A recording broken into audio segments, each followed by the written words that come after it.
Good evening, everyone, and welcome to our Monday, March 1st, Currituck County Board of Commissioners meeting. At 5 o'clock, we had a work session regarding service districts.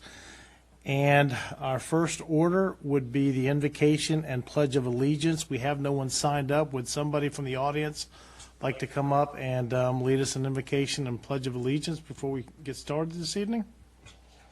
If not, I would ask if a member of the Board of Commissioners would like to volunteer. Okay. Commissioner Beaumont, thank you, sir.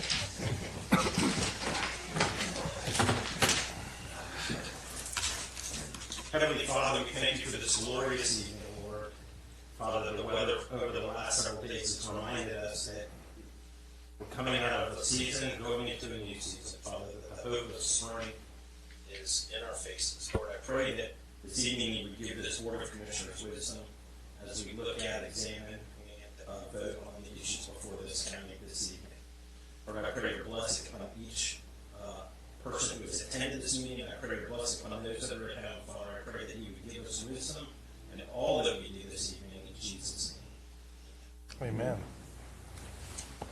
I pledge allegiance to the flag of the United States of America and to the republic for which it stands, one nation, under God, indivisible, with liberty and justice for all. Thank you, Mr. Vice Chairman. Okay. The next item is the approval of the agenda. Do we have any changes to the agenda that we need to make? Mr. Chairman, under public hearings, item D, we said in the packet that it was the County Manager and Board of Commissioners where the person is presenting or moving this item forward, and we need to change that and remove strike County Manager. It is just the fact the Board of Commissioners initiation to bring this item forward. Just correct clerical. Okay, thank you. Do we have any other changes to the agenda for this evening? Okay, hearing none, I'll ask for a motion. I'll move to approve with this. Okay, all right. I've got a motion second. All in favor? Aye. Aye. All opposed? Motion carries. All right, the next item is public comment. I have one person signed up for public comment. Please try to limit your comments to 3 minutes, but keep in mind this is your time to speak to the Board of Commissioners. You will not be interrupted. We will listen intently to any of your comments, any concerns, your time to address any matter that you feel appropriate to the Board of Commissioners. And that being said, the first person I have signed up is I hope I get this right, Betsy Deliza. If you could come up and state your name and address, please. I'm right in front of the mic up there. Excuse me, sorry. Sure, no, that's Okay. okay. Okay, is it okay if I take this off? Yes, that's up to you. Okay, my name is Betsy Delisle, and my address is 1254 Stillwind Court in Corolla. And first off, I just really want to thank you for the opportunity to be able to speak and, give my feelings on the subject, which is the curbside recycling in Corolla, actually taking the curbside recycling away. So I've been out for about the past little bit over a week and speaking to people, and also started a petition, which right now I have a little bit over 500 signatures on. I do have copies here to leave with you. Most of those people are from Corolla. There are some obviously that have gotten on that maybe are not from Corolla, but the majority of the people who have signed the petition and everyone that I've spoken to is from Corolla. And in the time I've been out talking, only one person has said to me that they don't want to continue the curbside recycling, being with the fact that, on your site also, and what I've read is that the increase would be approximately $39 per house to continue the current curbside recycling with bay disposal. And so everyone felt this was more than reasonable to keep such a valuable service to Corolla. And, that being said, I have also spoken with Ben Stickleather, I believe it is, your county manager, and I appreciate the time that he gave me and explaining further about the problems with our curbside recycling.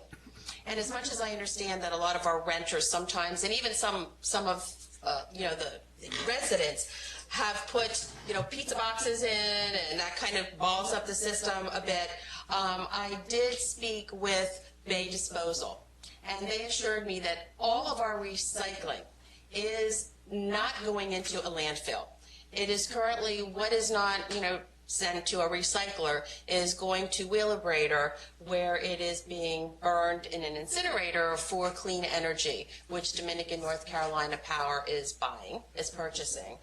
And also going on their website for Wheelabrator, they also sell a lot of their energy to the Norfolk Navy base. And they have a good environmental record.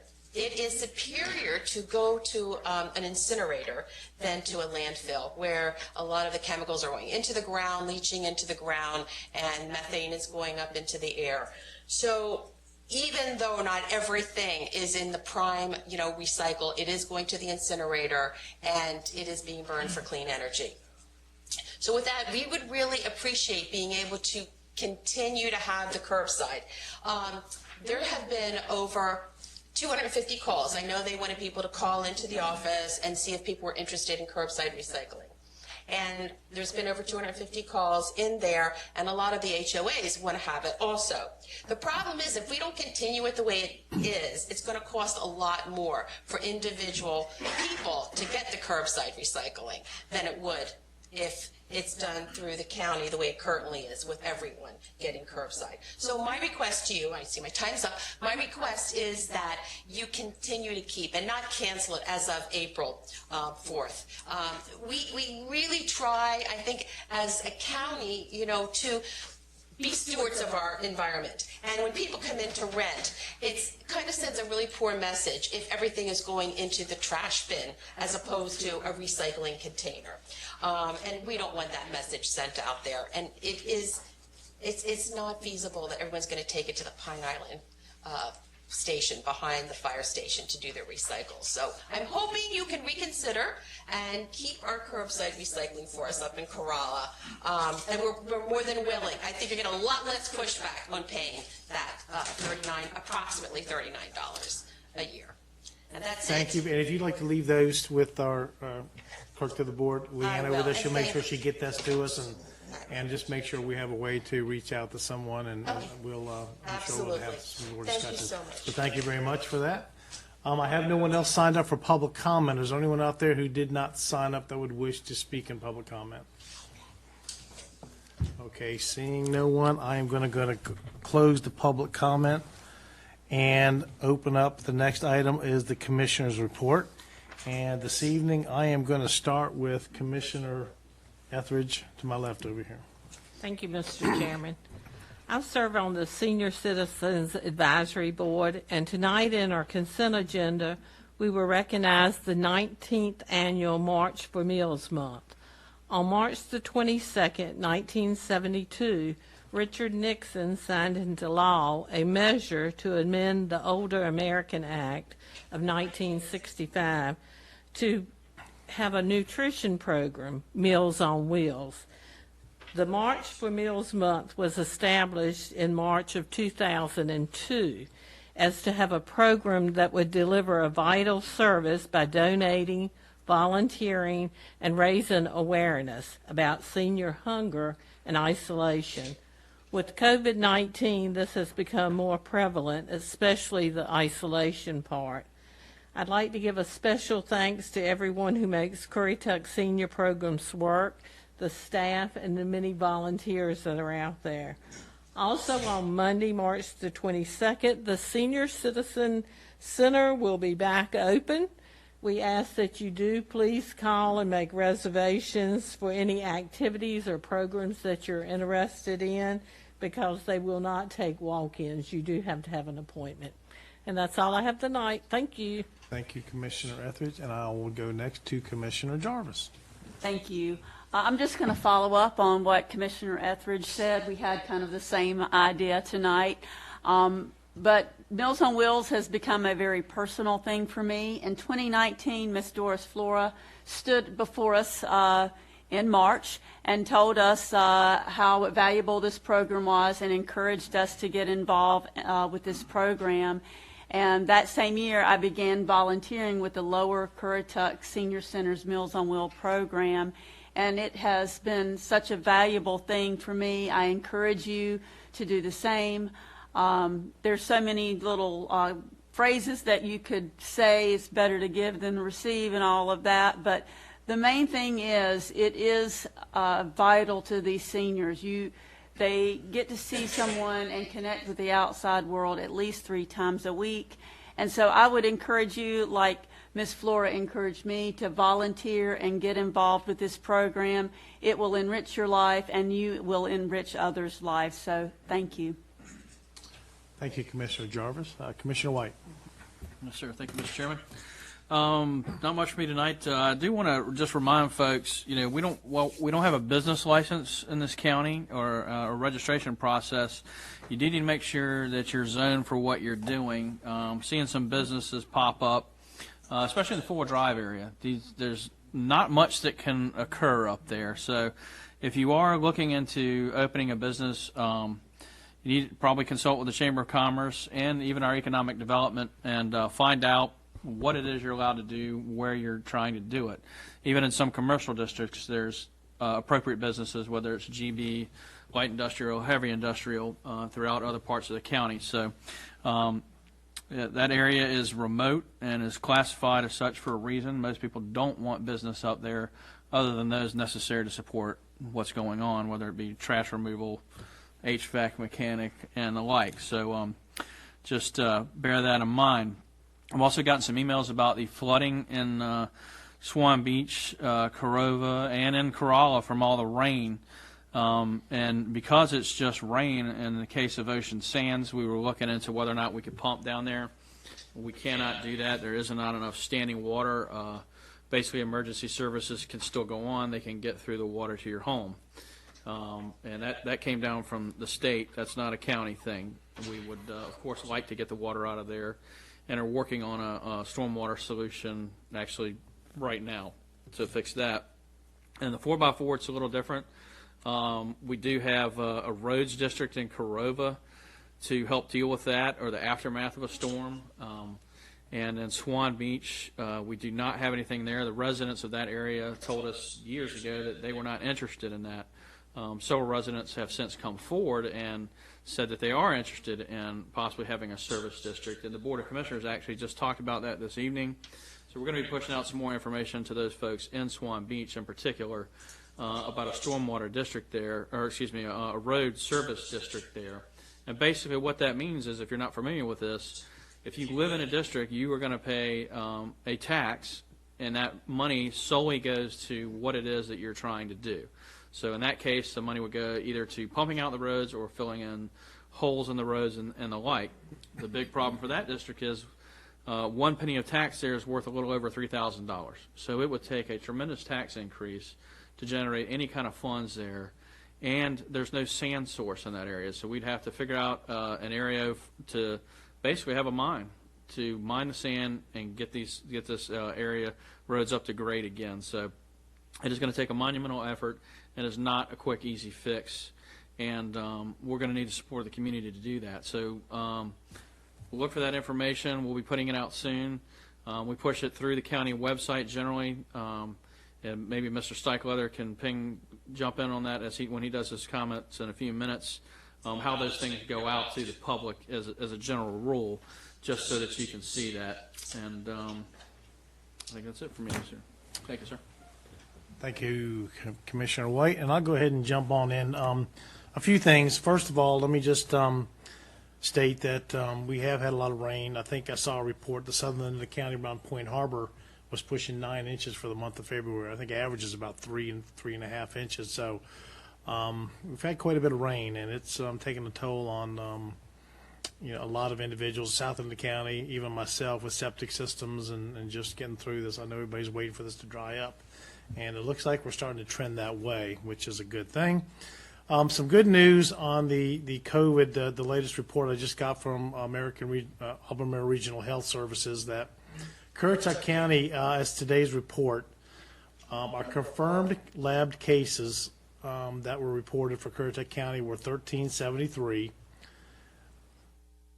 current active cases, which this is a great number to see, it's down to 18 active cases, which means, we're doing a good job. Keep it up. I think it's starting to go in good trending downwards. Hospitalizations are going down. So all recovered was 1340, and it's unfortunate, but Currituck had since it started a total of 15 deaths. But that trending of active lab confirmed cases 18 is a very positive going into tourism season and the summertime and getting back to school. We still got to be cautious of what's going on out there, but it's looking good for our area and our region as well. At fire departments, keep involved with your fire departments. We've had a lot of structure fires this week. I know a few of them the last few weeks. Volunteer firefighters need your support, help, anything you can do. Just keep them in your mind, keep them in your prayers. They're out there battling these structure fires. Like I said, we're still getting them. The accidents are going to be picking up as tourism season comes. So be careful. Watch them when they're on the highways out there. And if you can volunteer or help anyway, I know they would appreciate that. And lastly, I've had a couple, this is for the county manager, I'll mention this. I've had a couple individuals that's calling me for the south end of the county. The road's starting to look a little rough. I mean, I'm sure people have seen it with pebbles flying up in the air. And I know the state has no money for road repair, but if you could just ask if there's any, if they have any idea if they're even going to try to spend some money to do anything with the road repair, and we can get that back to the public and just kind Possibly of a give it windshield replacement program would be. well, that's probably coming the way that, so, yeah, so I know it started to deteriorate a little bit, so I told them I'd ask and see if we can get some information on that. So that's all I have, so I'm going to go next to our Vice Chairman, Mr. Beaumont. Thank you, Mr. Chairman.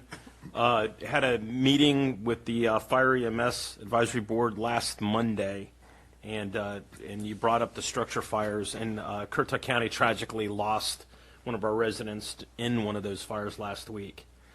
As sad as that event was, what makes it absolutely tragic is that there was not a working smoke fire alarm in the house. So let that sink in. The fire department was on scene, I think, within 10 minutes. And the fire was pretty much knocked down almost immediately. I think 20 minutes the whole fire was out. And had there been a smoke alarm, a fire alarm, it is highly likely that person would have survived. So as someone with a bunch of kids and a wife and grandparents that come and visit, I cannot implore how important it is that you check. Well, I think you're supposed to change your batteries every 6 months. They even sell fire alarms now, smoke alarms now, that are good for 10 years.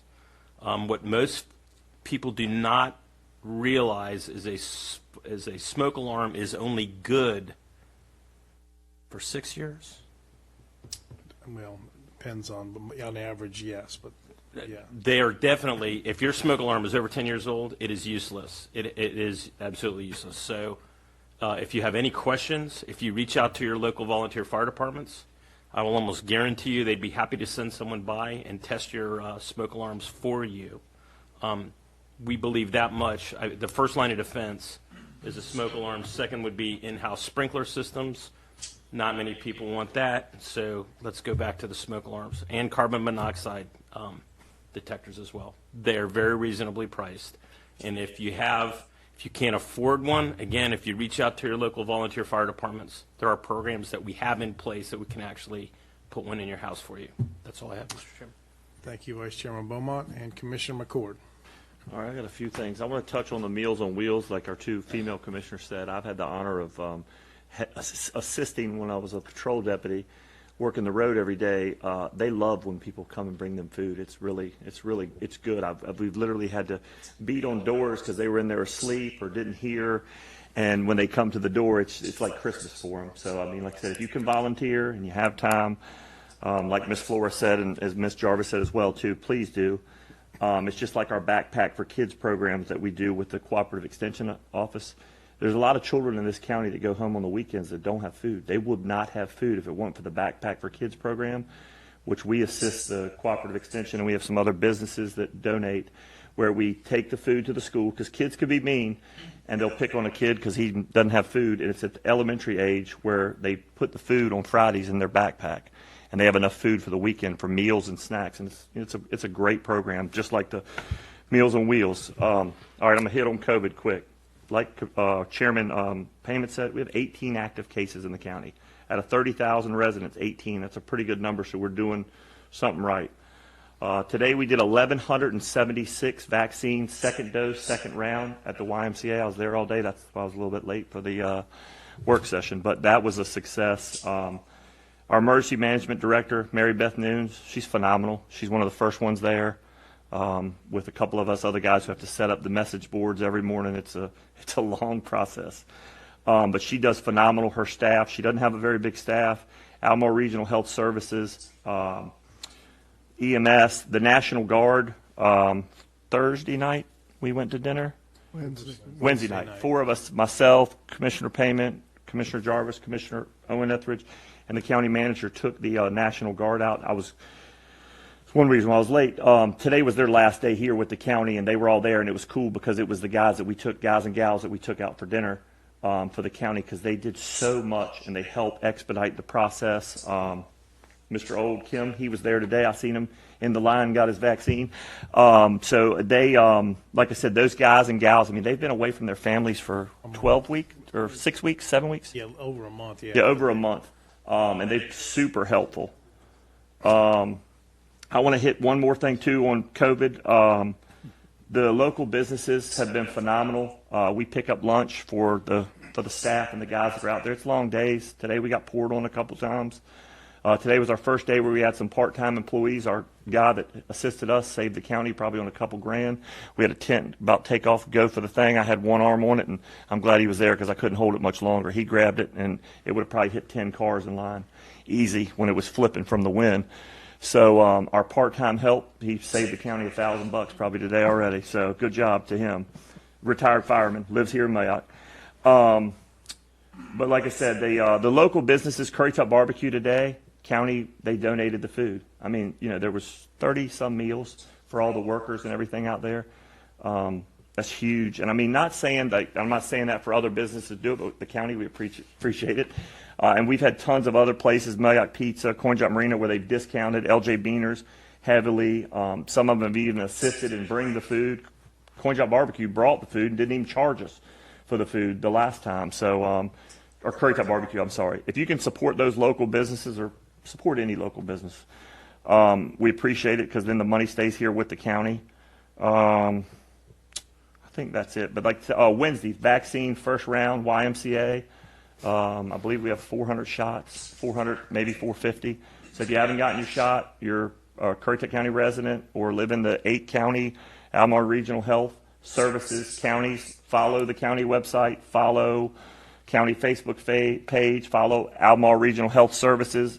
If you call them, they don't have many people in the office working because they're all out working giving shots and doing paperwork. So follow the internet. If you don't have the internet, if you're pretty much vaccinated, almost all elderly people, I think. If you don't have it, find somebody that does. Hopefully the wrecks will start going down. We had 2 wrecks today at the vaccine. It's not some good driving going on in there. But like I said, so Wednesday's the clinic. Follow the websites, the Facebook pages. If you call Almar Regional Health Services, that's one complaint, and I don't fault them because they're out giving shots every day, and they're there for 9-10 hours. So at different counties, not just ours. And school stuff starting to get semi-normal. They're back in school. High school football team won 21-0 Friday night against Manio. Go Currituck. And all the other sports. So we're getting like back to the norm with our 18 active cases, which the ratio, I believe, I just did the math on my phone, is 0.0006 of our residents in the county have active. So we're not 1%, not a half, not a 1/4%. So the numbers are dropping majorly, so we're doing good. Keep it up. And that's it for me. Like I said, a big shout out to the National Guard. Those guys left today. They were so thankful to Currituck. And they told us, as well as we heard this from and if any other counties watch us, I'm sorry, but we are better. No offense to them. But they said when they post the boards to go up, to sign up, I'm not holding back. When they post to sign up, they laughed and they were like, oh man, we put our name at Currituck immediately. clean restrooms, the staff, not that others not, but I mean, they literally, they said it's like almost Fight Club to get to Currituck to work here, so. Yeah, well, yeah. Yeah, no, they probably. It's all of us in this. But they do, and I want to thank Albemarle Regional Health Services. When we went, the director from that went to dinner with us, and I asked him a lot of questions. We've gotten a lot of good education on it. I know Commissioner Jarvis as well. So, like I said, keep it up, good work, and thanks to all the support and everything, and I think that's it. Thank you, Commissioner. That was enough. Go ahead, Owen. Finally, Commissioner Etheridge. Thanks, Paul. Thank you, Mr. Chairman. I'll just say one thing about the National Guard. At the table that Commissioner Jarvis and I was sitting at, we had a young lady from Mount Airy, North Carolina, who left at home her 3- and 5-year-old with her husband. Now, she did go home every weekend and came back. Their unit was based out of Charlotte, and they were on their weekend training and got told Sunday night, you will be in Elizabeth City Tuesday morning. So the dedication that they made to be here was very much appreciated. The master sergeant we were sitting with told us that there was a general that came through the week before last, just looking at the various clinics, and wanted to know why the clinics in Currituck were the most successful and most productive of all the clinics that he had toured in the state. And they told him simply, the people of Currituck were so supportive and so helpful in helping them do their duty, and that's something the entire county can be proud of. We've heard a lot here tonight about volunteerism. There's a lot of organizations in this county, the Rezoning clubs, the various other civic clubs. I don't know of anybody that's turning away volunteers, the fire departments. You don't have to tote a fire hose or wear a helmet, as Commissioner Payment, who's a member of Lower Currituck, will tell you. There's other duties that you could assist the volunteer fire departments with. There's church groups that need volunteers. So regardless of what you might hear on the news, government can't fix everything for everybody. We have to be somewhat self-sufficient, and it's incumbent on those of us who can to help those who can't. Thank you, Mr. Chairman. Thank you, Commissioner Etheridge. Next, we have our county manager's report. Thank you, Mr. Chairman. I was going to go over some of the COVID clinic information. Commissioner McCord has already hit on that. He talked about the part-time folks started today. Just to give an update, you all approved a budget amendment probably 2 or 3 weeks ago to move funds so that we could hire some part-time folks. As the National Guard rotates out, we're going to need manpower at these clinics. We onboarded 5 today. When I say we onboarded, they were actually at the clinic working. We've got hopefully 12 more that are going to be onboarded. We've taken in over 40 applications, but we're waiting on paperwork to come in. I'd encourage anybody that is interested in that. It's posted on the county website. We need one thing in particular. We've had a lot of people volunteer to work clinics for traffic control, registration, and actually have had some nurses volunteer to or sign up to work to do shots. One thing that we are trying to find are folks to do data entry. So the National Guard, when they were not at a clinic, they would do data entry. And the data entry is a very labor-intensive part of the clinics, and the way that the federal government and the state government look at it, until we've entered that shot into a database, it does not count as a delivered dose. So basically what we're asking is, we've got a lot of folks who want to work, 4 hours or 5 hours a day. But if we've got anybody out there who wants to work 8-hour days for, maybe 2 to 3 days a week, we can have you work at the for data entry or at the call center. So we actually have a call center. It's 232-2115. So if you can't get a hold of somebody at Albemarle Regional Health, you can call that number. We try to keep the most up-to-date information at that. We do need folks to work there. We've staffed that with tourism employees who are part-time, but as our tourism season starts up, that workforce will get in short supply. Wanted to touch base on just a couple of things with the projects that are going on in the county. We've got several major construction projects, but the ones that folks can see when they drive past them, the public safety building is going up. We've had a lot of tours in that building. The drywall has been hung, and so we're progressing nicely with that building. The Maritime Museum is over in Corolla. We're shooting for that for an open date this summer, hopefully for a grand opening before the 4th. It's a beautiful building. It's going to be a real treasure for Currituck County. Another thing over at the in Corolla that's going on is the walkovers at Wellhead are being redone. 3 of those. That project will continue to roll forward. So I think the one that we're working on right now is at Perch. So if you want to see what that's going to look like, you can go check that out. And also, we've got a new park that's under construction in Moyock Shingle Landing Park. In spite of all the rain that's occurred at that site, they have managed to make some really nice progress over the last month and a half. Drove by there last week. Playground's up, the gazebo's up, all the walkways are in. So that's something that folks up there should be really proud of. A couple other changes. March 22nd, we're going to be bringing county employees back to offices. So we talked about that the senior center is going to start doing some programming, but all county offices staff will be coming back in on March 22nd. We'll still keep ask the public to make appointments to come into county buildings. And then obviously if you can do functions online, we'd ask you to still do that. We've actually had pretty good response for some of the online programs that we've been able to offer. One other change that I've made internally and that you all will see at the next meeting, we're going to start to have a department head host each one of the commissioner meetings.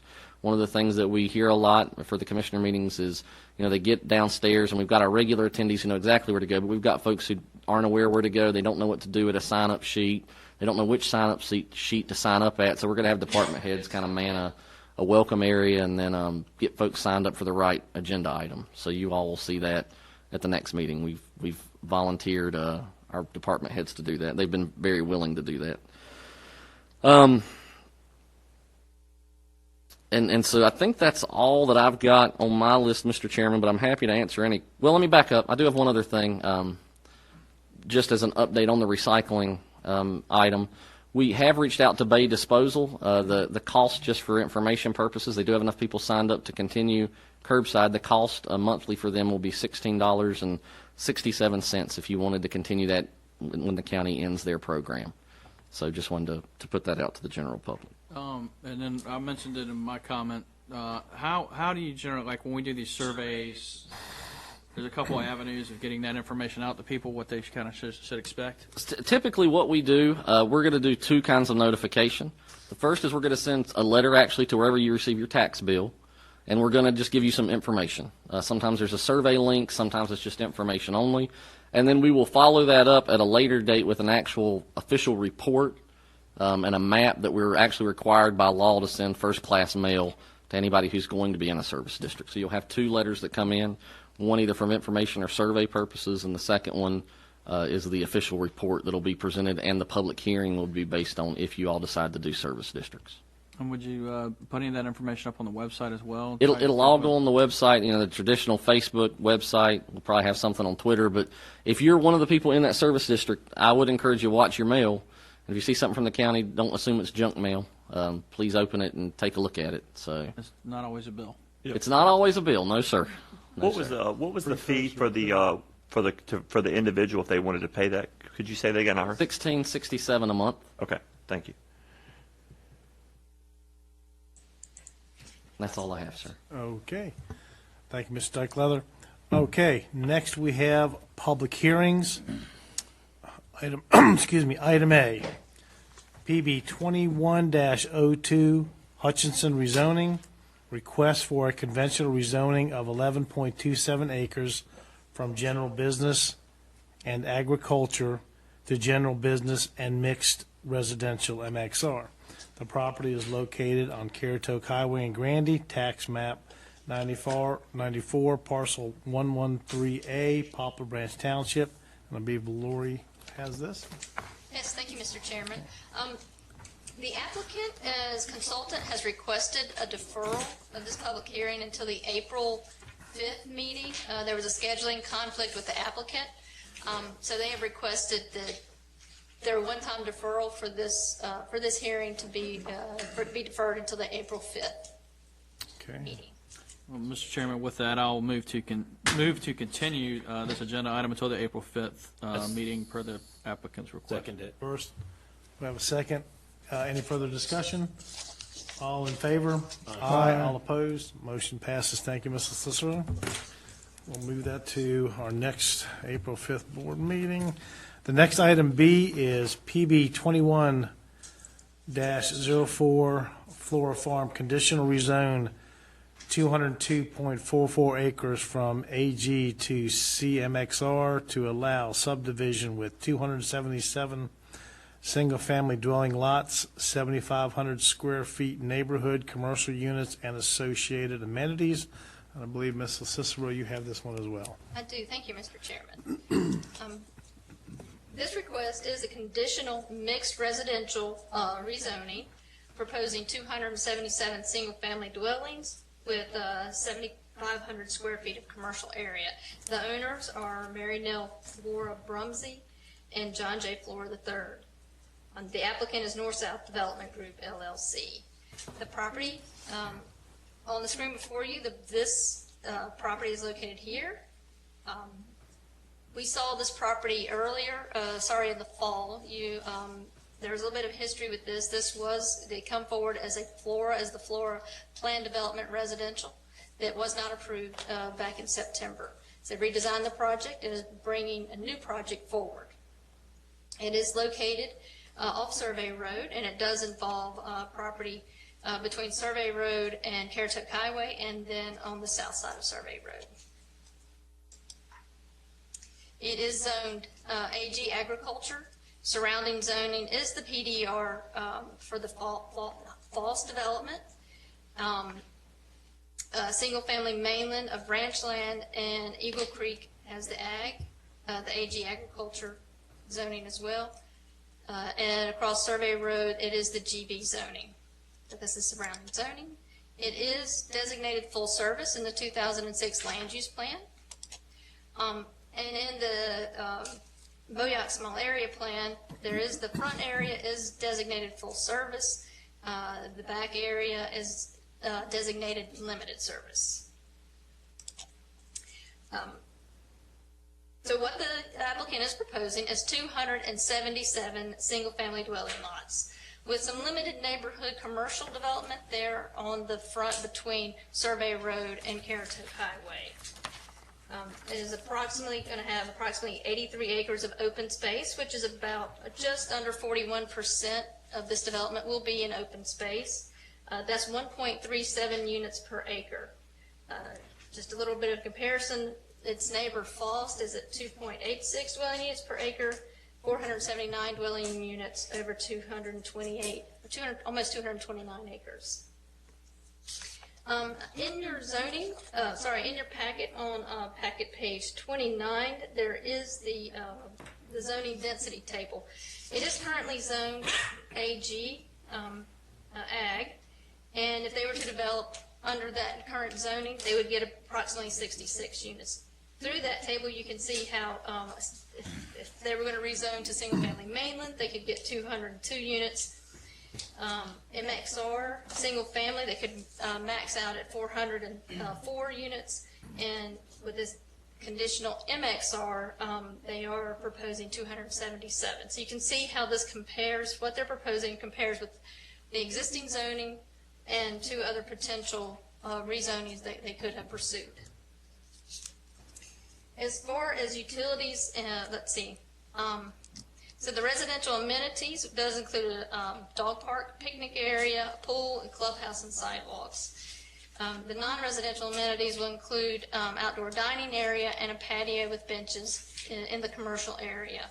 They will be installing an 8-foot multi-use path along Currituck Highway as required by our transportation plan. The non-residential buildings will be required to meet non-residential compatibility standards. And if the three non-residential buildings combined exceed 5,000 square feet, they're grouped together 4 more tenant spaces that they'll have to meet the shopping center designs. So this is the design of the Flora conditional MXR rezoning. For utilities and drainage, they will connect to and be served by county water.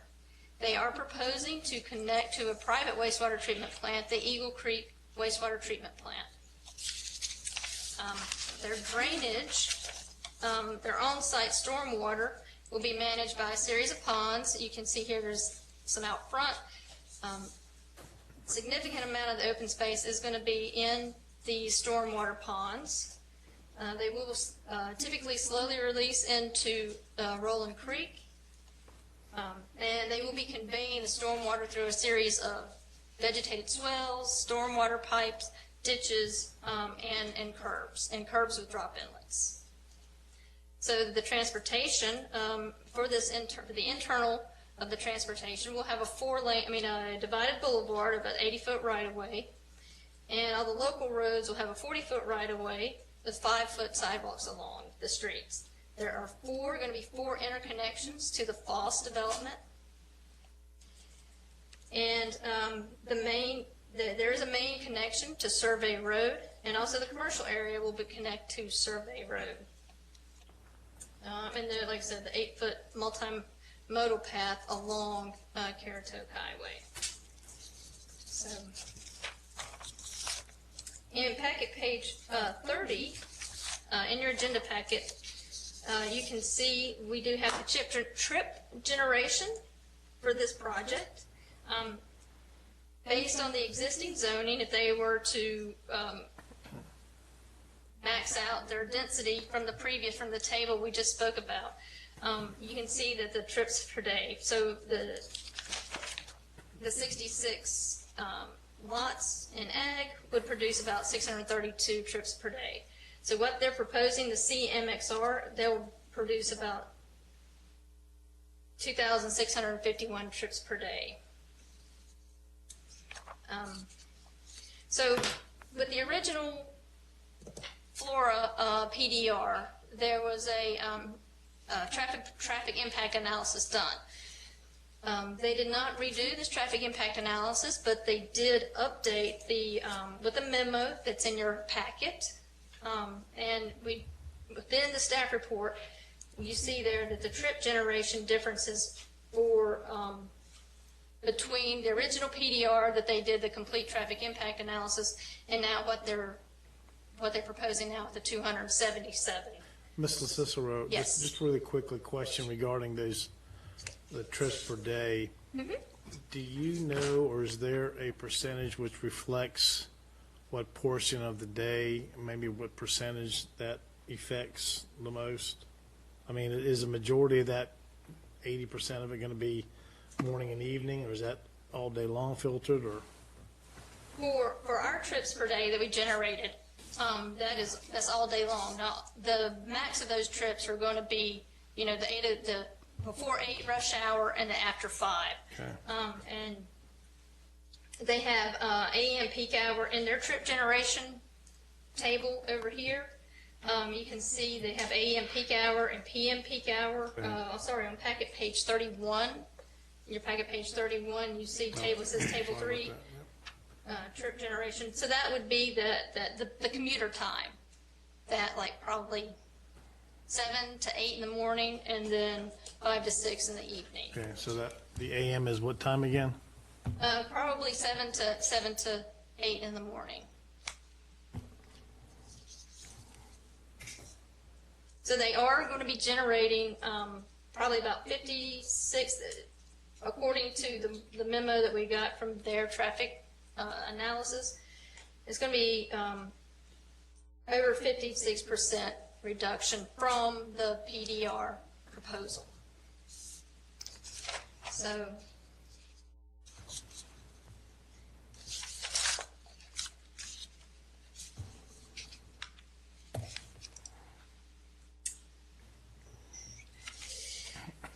the applicant is requesting these following conditions of approval. The first set of conditions are regarding drainage, and these are being proposed by the applicant to extend Rolling Creek drainage improvements to the Eagle Creek pump station with an agreement from Eagle Creek, to make improvement to the drainage ditch that runs along the common boundary between the False Brumsey properties and the Eagle Creek ranch land based on results of the stormwater modeling of existing conditions, and then to perform stormwater modeling of the proposed Flora farm development to manage the 100-year storm event and provide stormwater storage, including berms as necessary.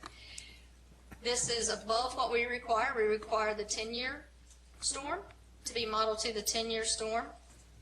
So they're going above there for the drainage improvement. The second condition that they are proposing is regarding the phasing, and these are the phasing conditions that they will have agreed to. That the development will be recorded in 5 phases, and the developer will not record the first phase before June 1st, 2022. The first phase will not contain more than 55 lots. Subsequent phases will not be recorded sooner than 6 months following the prior phase, in any event no sooner than January 1st, 2023. And the developer retained the right to provide an annual update of phasing, including adjusting of phase lines, as long as the timing of the total lots recorded in the above condition is followed. So here is a map of the phasing. So this area here would be the first phase that we record lots. The second phase would be this set of lots here.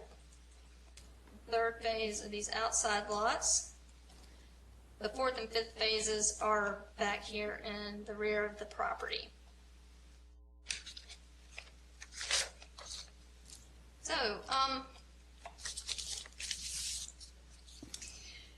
So in making a zoning map amendment, what this is a rezoning, conditional rezoning. These are the zoning review standards that are laid out in the UDO that the board may consider during a request.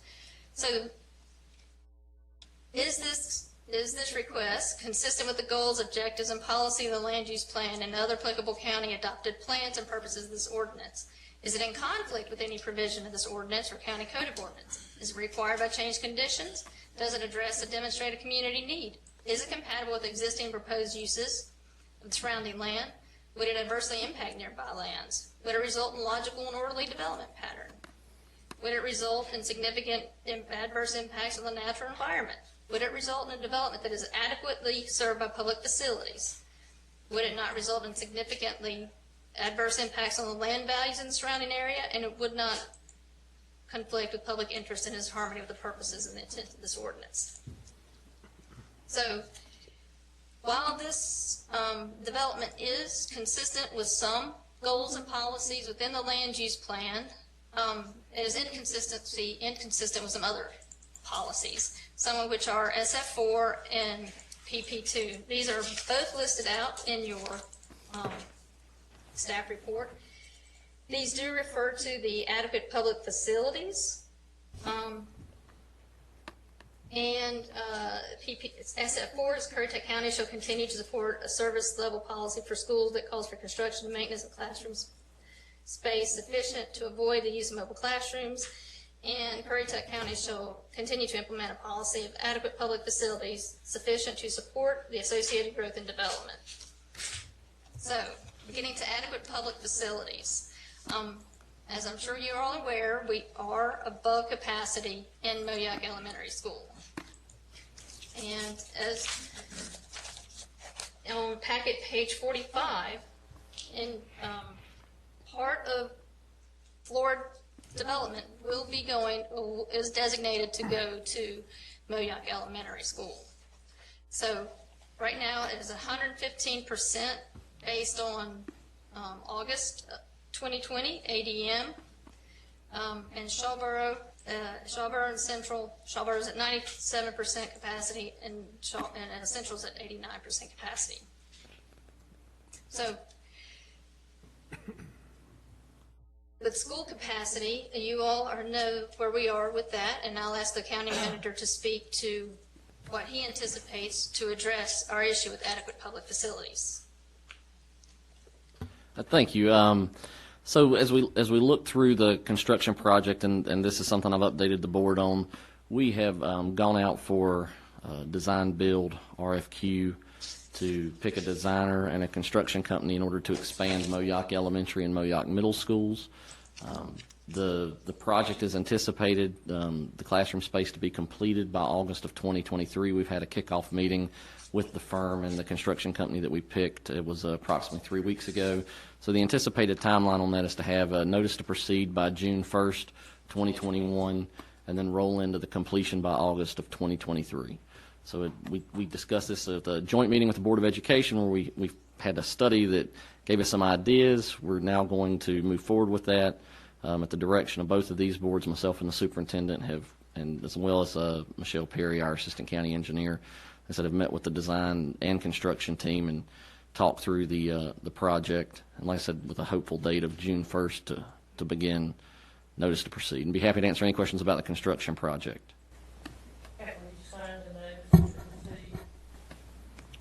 Nothing's been signed, correct? No, typically the way that process works is the notice to proceed will occur after they give us a proposal. So right now they're drafting their proposal, which will include some very rough numbers, and how they would go about delivering the product to us.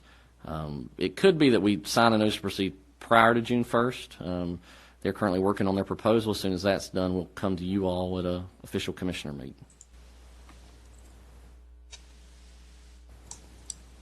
I do have a question for our school's capacity and if we could ask the school superintendent who is here in the crowd this evening. If he wishes to. What's the capacity of kids that are going today, that are going virtual, what's the number? I know we keep looking at numbers. I'm just curious. Is it 60-40, 60 are going in person, 40 on virtual, 70-30? Just Speaking elementary. But probably in general. come up here real quick, just so we can be on record here then, if you don't mind. Yeah. And I appreciate you coming up to address us. I couldn't tell if you were talking. The other superintendent. Okay. Across. I'm like, I don't know. I can't see. He doesn't know an angle. Elementary, we have 19% of our students are online, so 400 kids are online, and then the secondary level, it's running about 60-40. 60 in person, 40% online. High school, that's about 60-40. Yep. Thank you, Dr. Lutz. Appreciate that.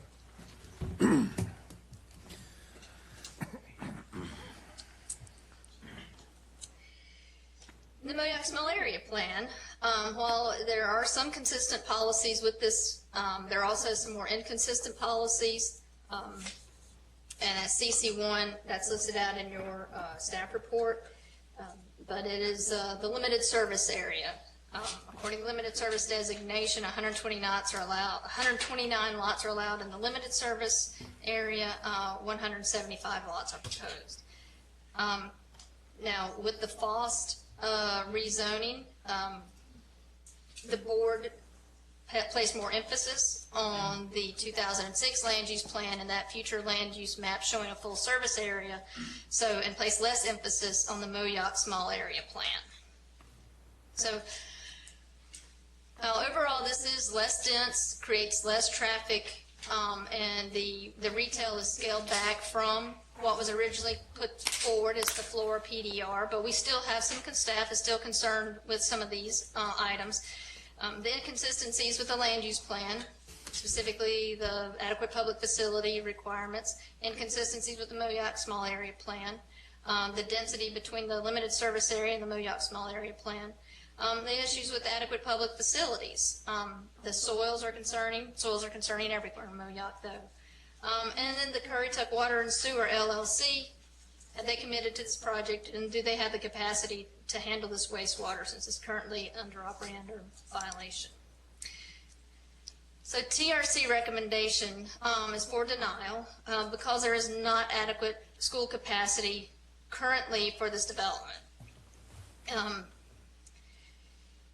Without adequate capacity, the project is recommended for denial.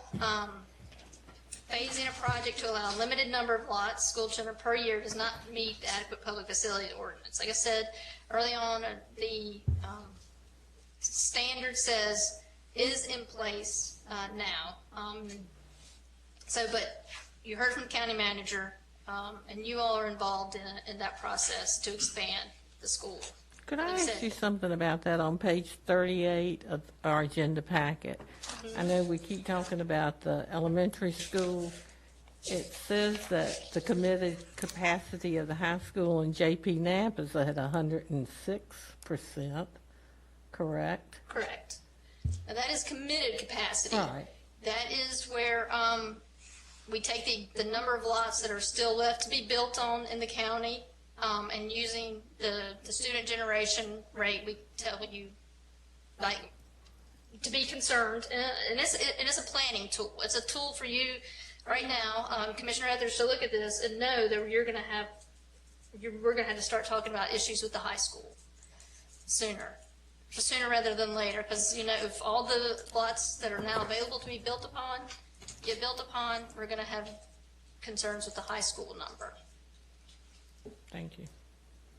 That's everything on the books, but there's some stuff that's on the books that's. Well, it's not everything on the books. It's just something that's going to, it doesn't include minor subdivisions. It doesn't include family subdivisions. It's just the major subdivisions since 1994. So it's not everything on the books, but it's. With the email we got the supplement, just throw a point on that. I mean, I don't know if it's been a home built there in a year.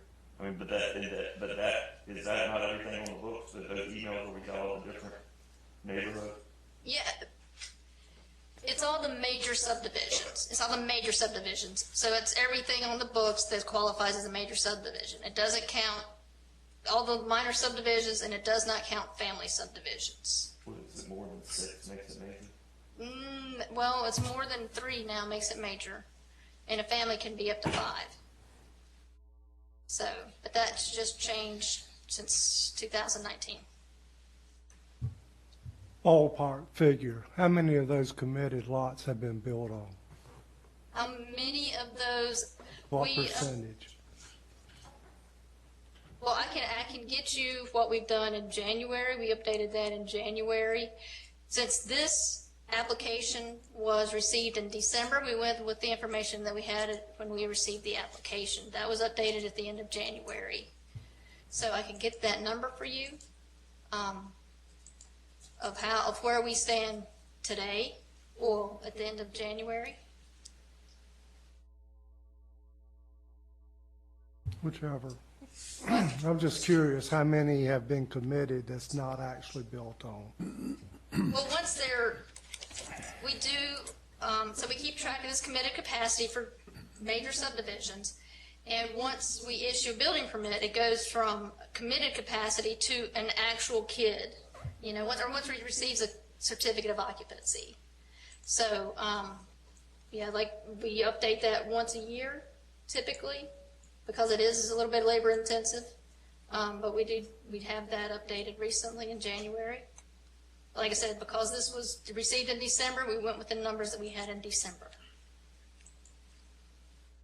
We have, over the history, at least since I've been a commissioner, we've had significant subdivisions with significant lots identified and platted, and we've watched those never build, never go under construction. So committed capacity, like you said, is a planning tool. All it was, and I remember having long conversations with the former planning director, and it is a tool, and that's all it was. Dan Scanlon used to say it's the type of thing that its purpose is to stimulate discussion about what's going on in the county. That's it.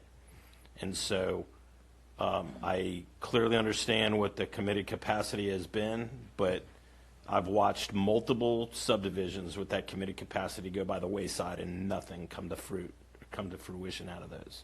So thank you for that disclaimer, because in fact that's pretty significant. Well, the Board of Commissioners asked for that information to be included. Thank you. And we do it. And it is a planning tool. And it's also a chance for you all to, if you see you're getting close, to maybe use it for phasing.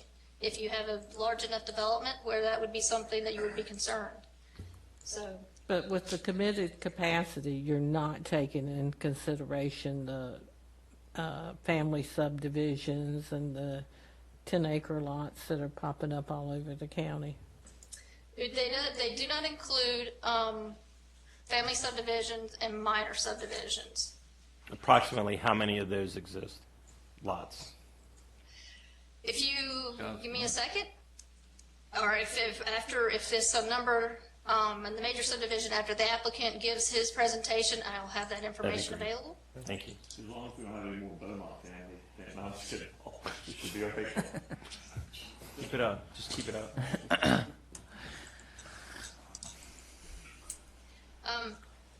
So because the TRC is recommending denial due to adequate public facilities, we believe that this conditional rezoning request is not consistent with the 2006 land use plan.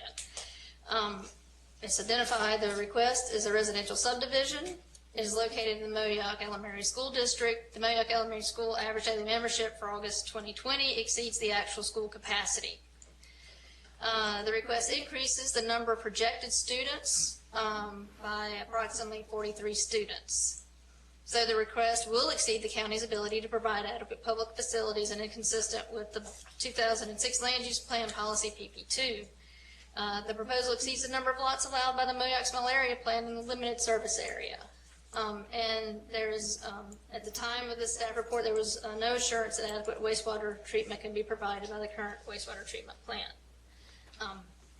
It is not reasonable and not in the public interest because the proposed development cannot be adequately served by public facilities. It is not in harmony with the purpose and intent of the UDO, including but not limited to the purposes and intent of the subdivision standards. While the Technical Review Committee is recommending denial, if the board so feels to approve this project, these are some conditions that, in addition to what the applicant has proposed, that the TRC is proposing to help mitigate some of these impacts. That the application for the preliminary plat use permit for the subdivision not be submitted until that notice to proceed with the school expansion has been fully executed. That the conditions of approval proposed by the applicant are incorporated into the approval. That the model home sample elevations that are in your agenda packet are also incorporated into the approval, and that there is certification can be provided that the private wastewater treatment plant proposed to service this development can accommodate the amount of wastewater this project will generate. So the planning board did recommend approval of the project with the following recommendations. The applicant's proposed conditions and the TRC proposed conditions that I just read to you. So the planning board did make a recommendation to approve this project with these conditions. So with that, this is my presentation for the Flora conditional mixed use. Ms. LaCicero, they're, what they're proposing, they're saying 55 lots in the first phase, and they're not planning on recording the first phase as a condition before June 1 of 22. Do you know off the top of your head what 55 lots would generate as far as students go? 27, 28. It's about it's like half a student per lot. Okay, thank you. Also, when you said that one of the recommendations from TRC was going to be that they didn't proceed till the notice to proceed was signed June the 1st. How are we even, for school expansion, how are we even sure that the construction project would be finished on time? There's no guarantee that it could be weather like we've been having the last month or so. That is very much a concern, and it kind of puts me in a spot. You pay me to give you worst case scenario, and I am worried about that they may not be ready by then. But then I would have to defer to the county manager with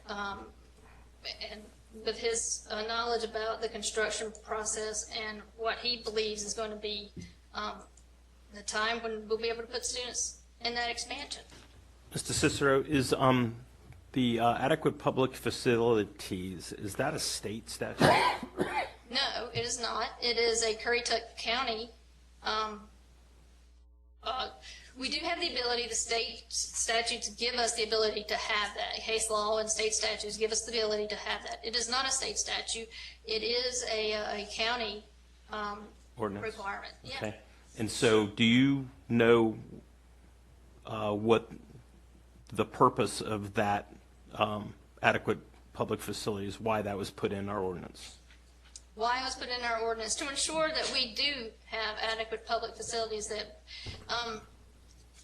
there is language that for use permits, that there's adequate public facilities in place, or programmed to be in place within 2 years. This is a legislative decision, so you have it's a little bit different. It's to ensure that we are planning for the future, that when we have these projects coming forward, that we have the services in place as a county, or will soon be in place to provide for the development that's being approved. That's correct. So and Owen, I'm going to go back to you because the adequate public facilities, I think, predated my tenure on the board. But it was not if we don't have public facilities, it gets denied. The purpose of that ordinance within the county was to ensure that the Board of Commissioners didn't sit idly while a crisis landed on the county shores. That in fact, it was by statute, it was a method to generate action on this legislative board, as well as, in some cases, the Board of Education, to make sure that a plan was going forward. I do not believe that it is a requirement that you not exceed the capacity of the school, because I think if that's the requirement, then we're failing at least at Moyock Elementary. So it is by design a tool that the previous Board of Commissioners put in place to make sure that we didn't just sit by while our schools, continue to increase. But Commissioner Etheridge, I'll defer to you. That's a very true statement. I wrote the adequate public facilities ordinance with former planning director Jack Semino, and it was a tool designed to project future needs where we could figure out how to finance it and how to make sure that we did not have children falling out the windows from overcrowding. And with that, if I understand what you have said to us tonight, when you make a recommendation, it is as if all 48 students hit the ground the day approval's given, instead of taking into account the phasing that's being laid out as it comes forward. Everything that we're looking at, traffic analysis and everything, takes into account as if it hit the ground tomorrow with full capacities. Well, I think right now Moyock Elementary School is over capacity, so even adding one more student. But if there's only 19% of them, if there's 19% of them going with virtual, that would bring it back down. I'll just ask that question. Is that how the staff looks at it, as if everything hit tomorrow? Well, because it's already over capacity, that's why we made that recommendation. Now, taking into account the phasing would be something that, once again, if it was not already over capacity, that would be something we could factor in. But did overcapacity account for the fact that 19% are at home? No. I mean, the capacity numbers are how many kids are in that school physically, correct? I mean, that's how. This is the average daily membership number that we get from the school system. So that's the number that we got from the school system. If you want to, how they differentiate or how they quantify their ADM, that would be something, once again, for the superintendent. That number's not, like Commissioner Etheridge said, and last year that number wasn't neither. Can I probably need to clarify. Dr. Lutz, let him clear up some. I probably need to clarify the 19%. So the numbers are still on the students are still on the books, yes. And so those numbers, I think Moyock Elementary was like 603 right now when I checked last week. So they're still on the books. It's not 19% of that building is out. And they're still having to be taught whether they're remote or not. That's still on the teacher's class load, right? That's correct. Okay. The state did not relax any of the requirements. They're not falling out of the window in 2021 or 2020. I was just Commissioner. They're close. They're close. Well, and I think, as we're talking about that, though, and, the staff is looking at future numbers on this stuff. What does it look like, to Commissioner Etheridge's point, right now, if it was built out, that's what it's going to look like. Phasing does come into play, but the reality is that 19% of kids that aren't there right now, they're going to be back in that school in the next year or two. So, we should have that in the back of our head somewhere as we go through this. So, but yeah, it's an interesting time right now with who knows what's happening. Ms. LaCicero, can you kind of articulate with more detail concerns about wastewater and this project moving forward? Yes, well, they're going to connect to the Eagle Creek wastewater treatment plant. And that wastewater treatment plant, according to the applicant, does have capacity. We just want some assurance because it's going to be Eagle Creek, treating Foss, which is 479 units, and now this one with 277. So we're just concerned that given where they are with becoming a major utility and serving more than just Eagle Creek, that they still meet their state requirements and that they have capacity to treat Eagle Creek, Foss, and the Flora development. So play that out. We give them approval tonight for rezoning, and they have to come back in for their use permit. That's when that adequate public facilities truly kicks in, right? That's just it's a tool for tonight and making our legislative decision. It's a tool for tonight for the legislative decision. But when we get so when they come back in, they have to have a solution in place, whether it's hooking up or doing on-site wastewater of some sort, whatever that looks like. Right. Is that correct? That's correct. One thing about it, they won't get COs if they don't have adequate sewer. Yeah, exactly. That's where I was going. Well, and during our presentation, I don't even play a wastewater engineer on TV, but and I can't remember the gentleman that was before us, but he testified that the capacity would exceed even this on the system that they plan to put forward. But you're right, and I would suggest that's on the developer, right?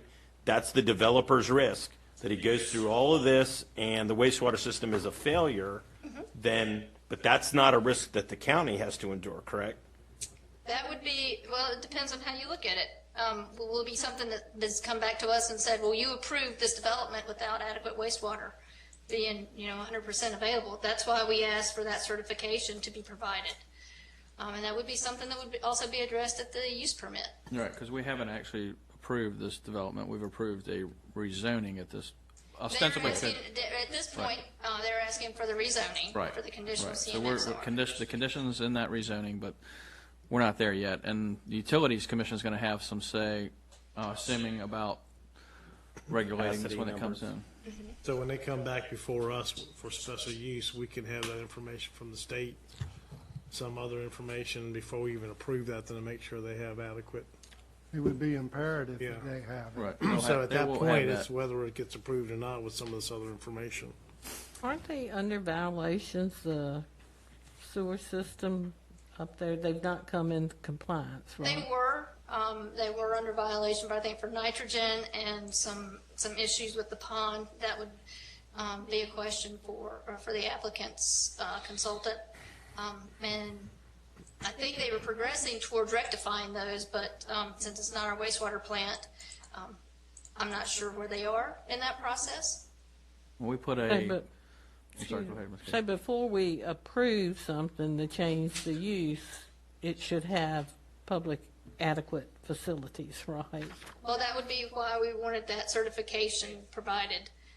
That's why TRC understands that this is just a recommendation, but that would be a concern of ours, and that's why we asked for the certification about the wastewater treatment plant. Can I ask one more Go question? ahead, could jump in.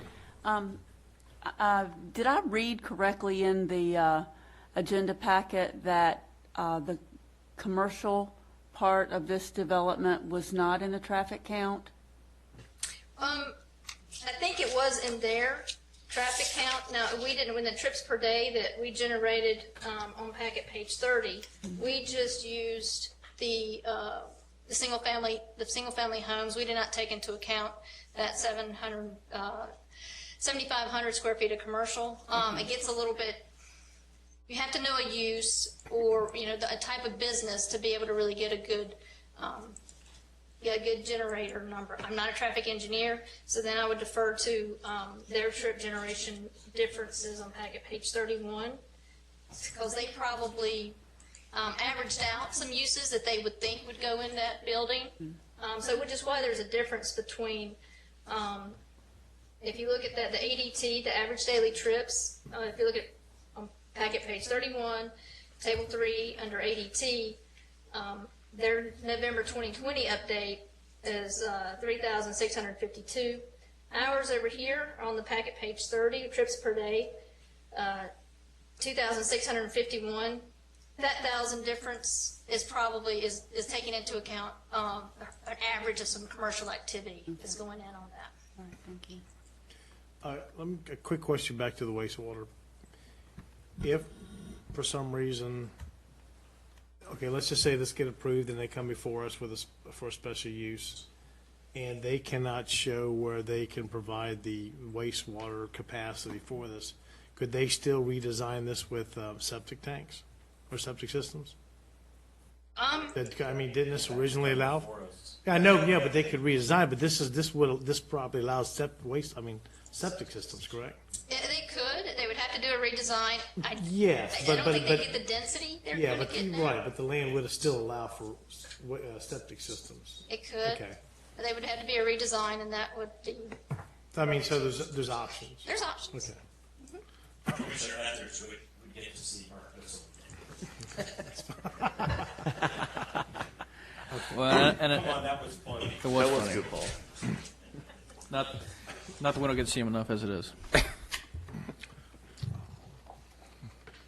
Does that, are you I'm complete? done. Okay, any other Unless questions you all for have any more questions Ms. for LaCissa or staff at the moment? Okay, then if not, I'm going to go ahead and ask the applicant if they could come up, please, and just, again, state your name for the record and your address.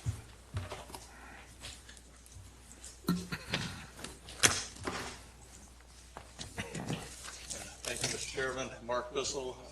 Address is 3512 North Currituck Highway, Kitty Hawk. Is this This should work. under my control? Yeah, I can run it for you. Thanks. Okay. Well, this is an overview of the presentation. We're going to just talk about what the key elements of the plan are, kind of give you a summary of the changes from the previous plan. Again, talk about a summary of the zoning commitments that we're making, address the staff concerns that have been raised, and then we'll talk some about compatibility and consistency, and then summarize. So, as you see, the plan has changed significantly from what was proposed before. The residential portion is now all single-family, detached lots with a minimum lot size of 15,000 square feet. The former school site is no longer a part of the development. There's a divided boulevard that runs to a roundabout that has a clubhouse and pool and recreation area that's set back overlooking a water feature. There are lots of water features throughout the development with good stormwater detention capacity. Off-site wastewater treatment is being proposed since this land has now been included in the service area for Currituck Water and Sewers major utility. There are some similarities in that we are still proposing drainage improvements that will benefit the neighbors like we were before. We're still proposing multi-use paths and walkways with connectivity both to the adjacent Foss development and to Survey Road and Currituck Highway and its future multi-use path that's in the pedestrian plan. The commercial development component has been reduced from 100,000 to 7,500 square feet. This layout provides for 3 buildings with some nice street frontage on Survey Road, pedestrian connectivity between the buildings, some outdoor dining and gathering areas, and again, pedestrian connectivity with the residential part of the development and with the multi-use path on Currituck Highway. This table gives you a kind of step-by-step comparison between the PDR proposal that the board thought was too intense. So it's in this development, which has been scaled back considerably. So you see we went from 410 dwellings to 277, from 100,000 square feet of commercial to 7,500. Lot coverage went from 40% to 30%. Lot width increased from 60 feet to a minimum of 100 feet. The average daily traffic decreased from 8,380 trips to 3,652, so that is only 43.6% of the previous proposal. And the peak hour traffic dropped to 48%.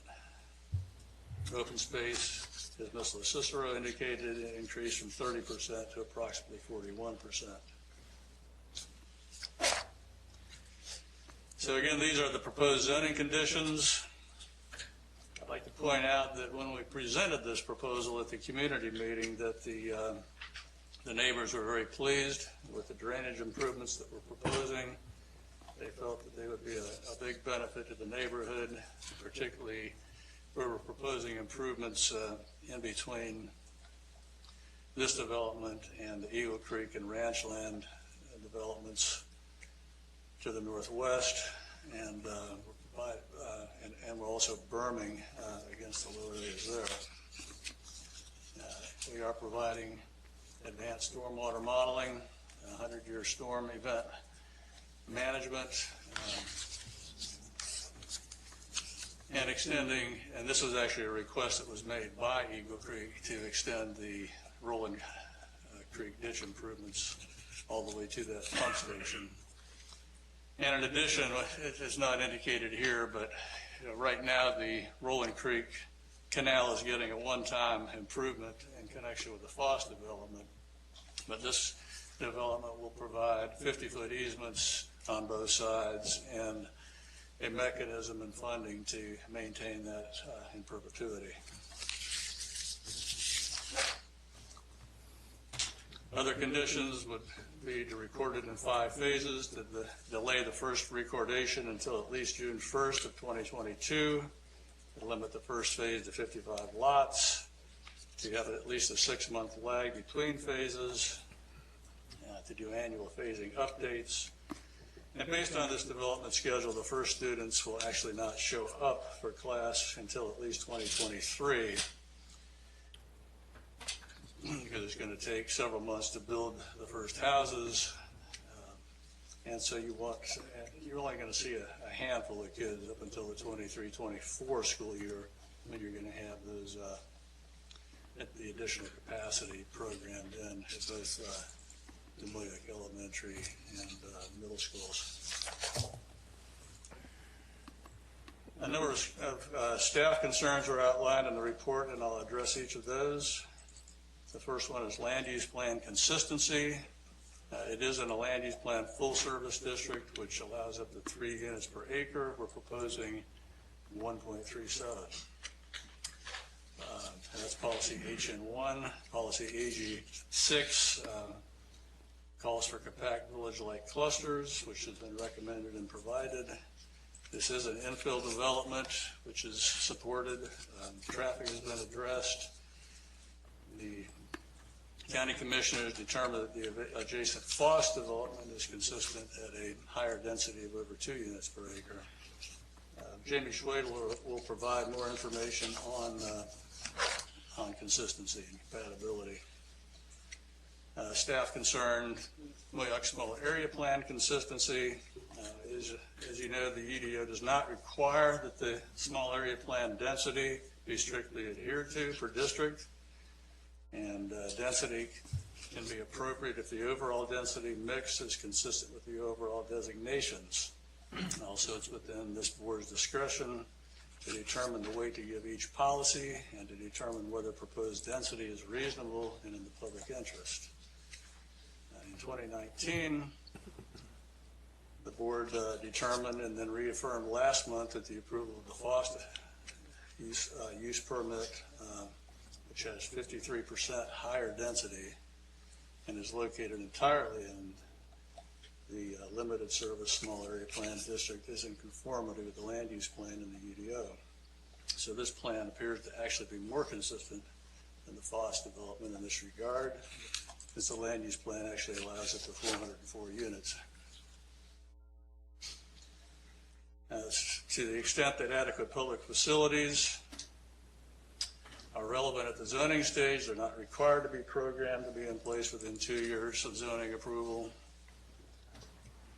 In any event, we understand that these agreements are going to be in place to expand capacity, and we're the applicant will accept a condition of approval that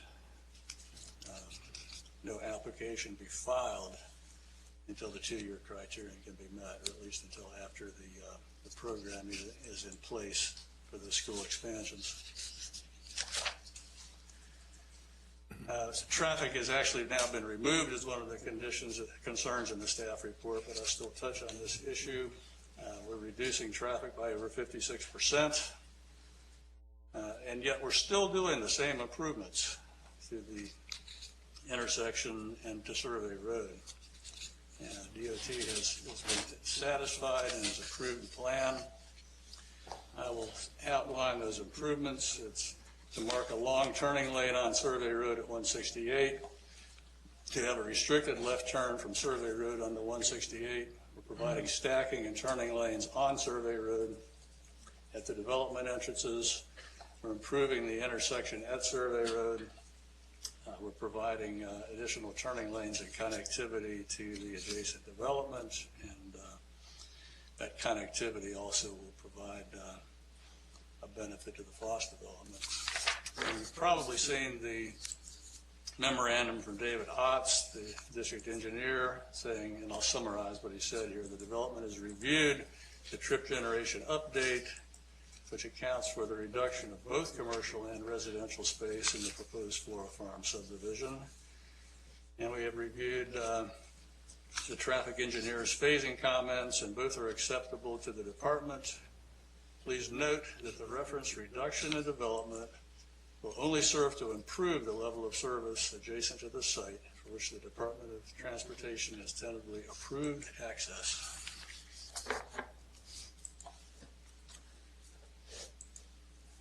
Soils was raised as a concern, and there's not a lot to say about soils other than the fact that they're similar to the soils in the Foss development, similar to the soils that are in the Currituck Station site, and pretty much typical of Boyack development in general. And the soil concerns can always be addressed through good planning and design. And this next slide just kind of shows you an overview of the soils map, and just shows you that seeing if this pointer works. Where do you want to point at? Just point at the Foss and Flora development areas, and then kind of up in the north corner there, you can see that the soil types are pretty much identical.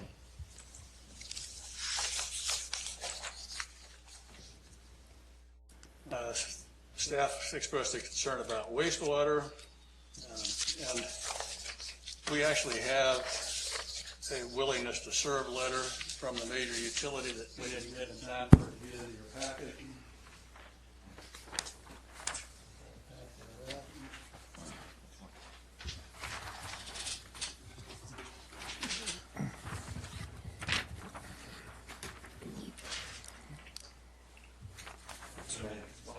Thank you, sir. Can we dim those lights a little bit? There's a fair glare on our side over here. The lights on that side? I guess This side. the TV. I know, yeah. Or maybe it's just a lousy PowerPoint. Yeah. Actually, it's that radiating light from the heavens coming out of the PowerPoint. That's the lowest you Yeah. Yeah, that's fine. Mark, we got to work on your PowerPoint. You can't have the heavenly light coming in. The TVs don't show it on the computer screen.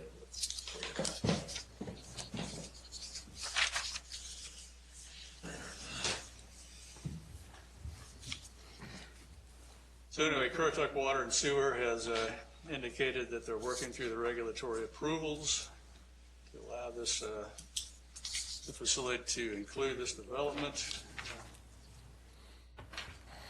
and that the Eagle Creek facility has capacity and will be able to adequately treat the wastewater from this project. As you know, the collection system at Eagle Creek has had issues, but the treatment plant is operating properly, and the collection system is not being utilized. Mr. Bissell, while we're talking sewer, Commissioner Etheridge had a lot of concerns. And you're working with them on another project to make the repairs, are you not? Or there's something with Currituck sewer for the Eagle Creek facility? Well, I was on a conference call last week or the week before with Michael Myers and some representatives from DEQ, where a lot of this was discussed, and they indicated at that time that they were satisfied with the progress that's been made at the Eagle Creek facility, and were supportive of what we're proposing here. Okay, thank you.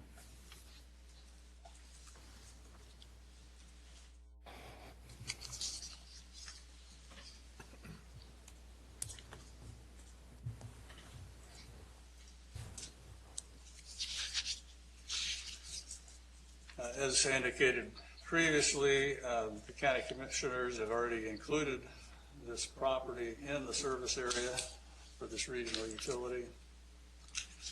There's still steps to go through for DEQ and the Utilities Commission to approve this connection, and those steps will be completed at the appropriate time. If we could go to the second last slide, let me touch on that before we go to the consistency review. Yeah, that one right there. As a lead into the consistency review, I just wanted to kind of show the site in context here, which is that teal green color. The areas that you see in yellow are approved residential subdivisions. To the west, you have 588 lots that have been approved between Eagle Creek and Lakeview. To the east, you have 306 lots that have been approved between Ranchland and Moyock Farms. To the northeast, 132 lots. Due north, you've got about 200 acres of land that has commercial zoning, and just north of that, 426 lots of residential development. So this is really an infill piece that just kind of completes the picture for this area. So it's certainly consistent with surrounding zoning. No, and the planning board did, that was mentioned earlier, did unanimously recommend approval of this proposal. That, if we could go back to the consistency slide. Jamie Schwader is going to address that part. Thanks. And, I'm glad to answer any questions while I'm up here if you have any. No, but there might some. Wait till the end. Mr. Bissell, in our work session, we had a discussion about stormwater districts and improvements and features along those lines. And that the enhancement of the Roland Creek stream or waterway or whatever that is, ballpark, what kind of money did it take to, first of all, if you could describe what that looks like, because it's hard to see on your blueprints, but it looks fairly significant. It's significant. The existing Roland Creek ditch was narrow, it was overgrown, had in places practically vertical sides. It had trees growing in it. In fact, all the way through the Flora property has woods that are actually growing up on the back side of it that actually have to be cleared in order to be able to widen and lay this back. So it's being deepened, the bottom is being widened, and it's being laid back at a 3-to-1 side slope, which is making the thing relatively huge at the top. How huge? I mean, I know I'm playing whatever, but describe for me how big this enhancement is. Well, the depth actually varies, but I know that in places it's probably at least 8 feet deep, and so that would be roughly 60 feet wide at the top. So better than, and that's what I'm saying. I mean, it's a significant. About twice the width of this room, I would Right. say. Because it used to be only 20 feet wide in spots. Probably about right.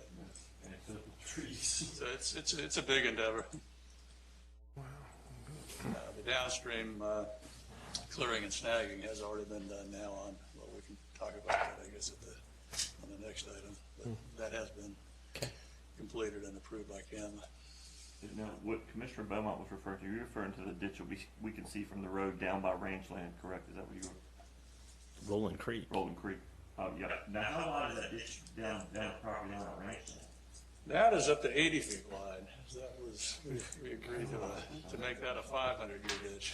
Yeah. And I guess that is a significant feature that, you know, we've had flooding issues in ranchland, we've had flooding issues in Eagles Creek, so I would think that would certainly help. Just saying. Any other questions for Mr. Bissell while he's up here? Whitewater rafting. If not, thank you, Mr. Bissell. Thank you.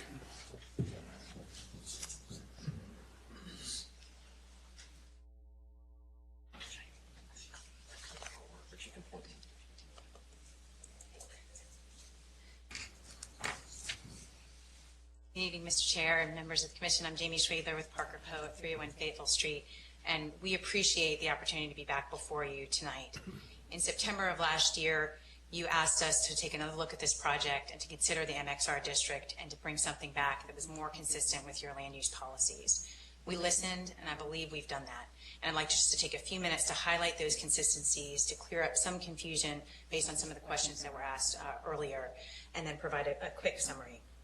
In page 94 of your packet is the full list of consistencies, but I'm just going to break them down by topic here. As Mr. Bissell noted, the MXR 1.37 units per acre is consistent with the density policies in the 2006 land use plan. That plan considers this area full service for the entire area, and policy HN1 says about 2 units per acre density for full service area is appropriate. Our 1.37 units per acre is below that. The UDO says the density may not exceed 3 units per acre in the full service areas on the 2006 land use plan, also consistent with the UDO provision cited on your screen. At the 1.3 units per acre, we're certainly less than the 3 units per acre that we could seek in this area, and that's why you see not the maximum amount of units that sought before you tonight. The UDO and the land use plan do not look at net density, and the overall density that we're providing compared to the prior request is a third less than what we brought to you in September. This is also consistent with the adjacent decision made on the Foss parcel, where there was 2 different guidance from the 2006 land use plan, also considered that full service area, and the Moyoc small area plan had some different countenance. In that decision, you decided to follow the 2006 land use plan and adopt a higher density consistent with the full service area, and that's what we're asking you to follow again tonight. It's also consistent with the land use plan for the Moyoc area policy emphasis, which encourages growth where roads and utilities are available, such as this. With respect to drainage and utilities, Mr. Bissell talked a good bit about stormwater and how we plan to treat the sewage treatment plants. We will plan to connect to Eagle Creek and provide much needed capital for that wastewater treatment plant upgrades. There's been a significant amount of coordination on that, and Mr. Bissell's covered that, so I won't go into that in detail. But because capacity will be available, we're offering to treat the wastewater through that private wastewater treatment plant, which is also consistent with your policies in the full service area designating additional density where these amenities and utilities are available. Mr. Beaumont just talked about the stormwater, the runoff and drainage, and how much those improvements will make a dramatic difference in this area. I'd also like to note that in addition to the significant width, we estimate the value of those improvements to be about $500,000, considering how large and how long the span will take to make those improvements. In addition, we're extending the Rolling Creek improvements up to the Eagle Creek storm pump, so we're connecting a gap that's not being taken care of between Eagle Creek and Fost. We're also consistent with the county's transportation policies, policy TR12, policy CA1, and policy TR8. These discuss the connections that are required within and between neighborhoods to concentrate improvements on major highway corridors and to promote paved public roadway and drainage infrastructure in the areas of full service. Now, the the traffic analysis in your packet is accurate and up to date. Ms. Cicero noted that a new TIA was not done in connection with this revised request, and that's not common, because when you drop the density and the intensity that you're putting on a site, and the DOT has already reviewed a higher density TIA, they don't make you go back and redo it. They simply ask you for an update memo that says, how much are you reducing? And so I believe it was back at page 31, that chart and table noted that we're reducing the trips about 56% because we're voluntarily reducing the density to bring it more in line with what this board asked us to evaluate and voluntarily offer. Now, the DOT has reviewed that memo and has signed off on it, and I'll just remind the board that they, of course, are experts in this field. Had they wanted additional study, or additional study would be warranted, they would have asked for it. They were satisfied with the amount of density loss, and that we're still making that same level of improvements that will track over time as the development is built out.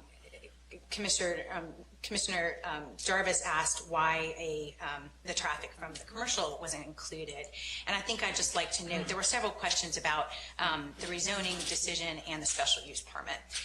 My understanding is for all of the commercial will have to come back in for a special use permit, and that commercial may take years to build out. And so what's typical is when those decisions are separated that long, the DOT would prefer to take another look at the special use permit stage and see what the traffic is doing then. They might make suggestions today that are rather outdated then. They might make more recommendation improvements at the special use permit stage. And so that wasn't included here, but if it's approved tonight and when the commercial moves forward, we would absolutely have to go back to the DOT and ask them to agree upon a scope and do that complete study. So that would not escape the board's review in any event. And I'd also like just to remind, I know we talked a little bit about the level of service, and just remind you that that means the amount of waiting time at an intersection. It doesn't mean the quality of the road itself. And so what we were looking at before was levels of service E, which meant a long wait time. The DOT in the update memo basically said when you're dropping the amount of trips, you're naturally going to reduce that wait time. But we're still doing all the improvements, which should improve traffic flow and, again, be consistent with the policies that are on your screen.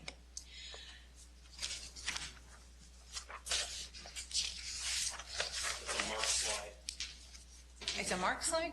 They can't read it. It's glared and we can't Okay. read it. Well, I can talk about it without sorry that it's not easy to see. Adequate public facilities. I really appreciate the discussion about this, and I'll talk through it so that you don't have to squint and read the policies. I'm going to talk about policy AG3 that directs development toward full service areas, and policy PP2 that says implement a policy of adequate public facilities sufficient to support associated growth and development, including water supply, school capacity, etc. There's also an Appendix G in the MOYOC infrastructure analysis that says it's essential to remember that not all students will be entering the school system at one time, to your point. They're not all going to be built out at the same time. They're not all going to matriculate at the same time because we've included this phasing plan and accounted for that. The commitments we're offering with the plan today were built out in 5 phases. The first phase will not exceed 55 lots or be recorded before June 1st of 2022. The significance there is that 55 lots, I believe Ms. LoCicero is mistaken because the Tischler report does not say 0.5 students per elementary lot, or 0.5 elementary students per lot. It says 0.24. We've usually rounded up to 0.25, so about 0.25 students per lot.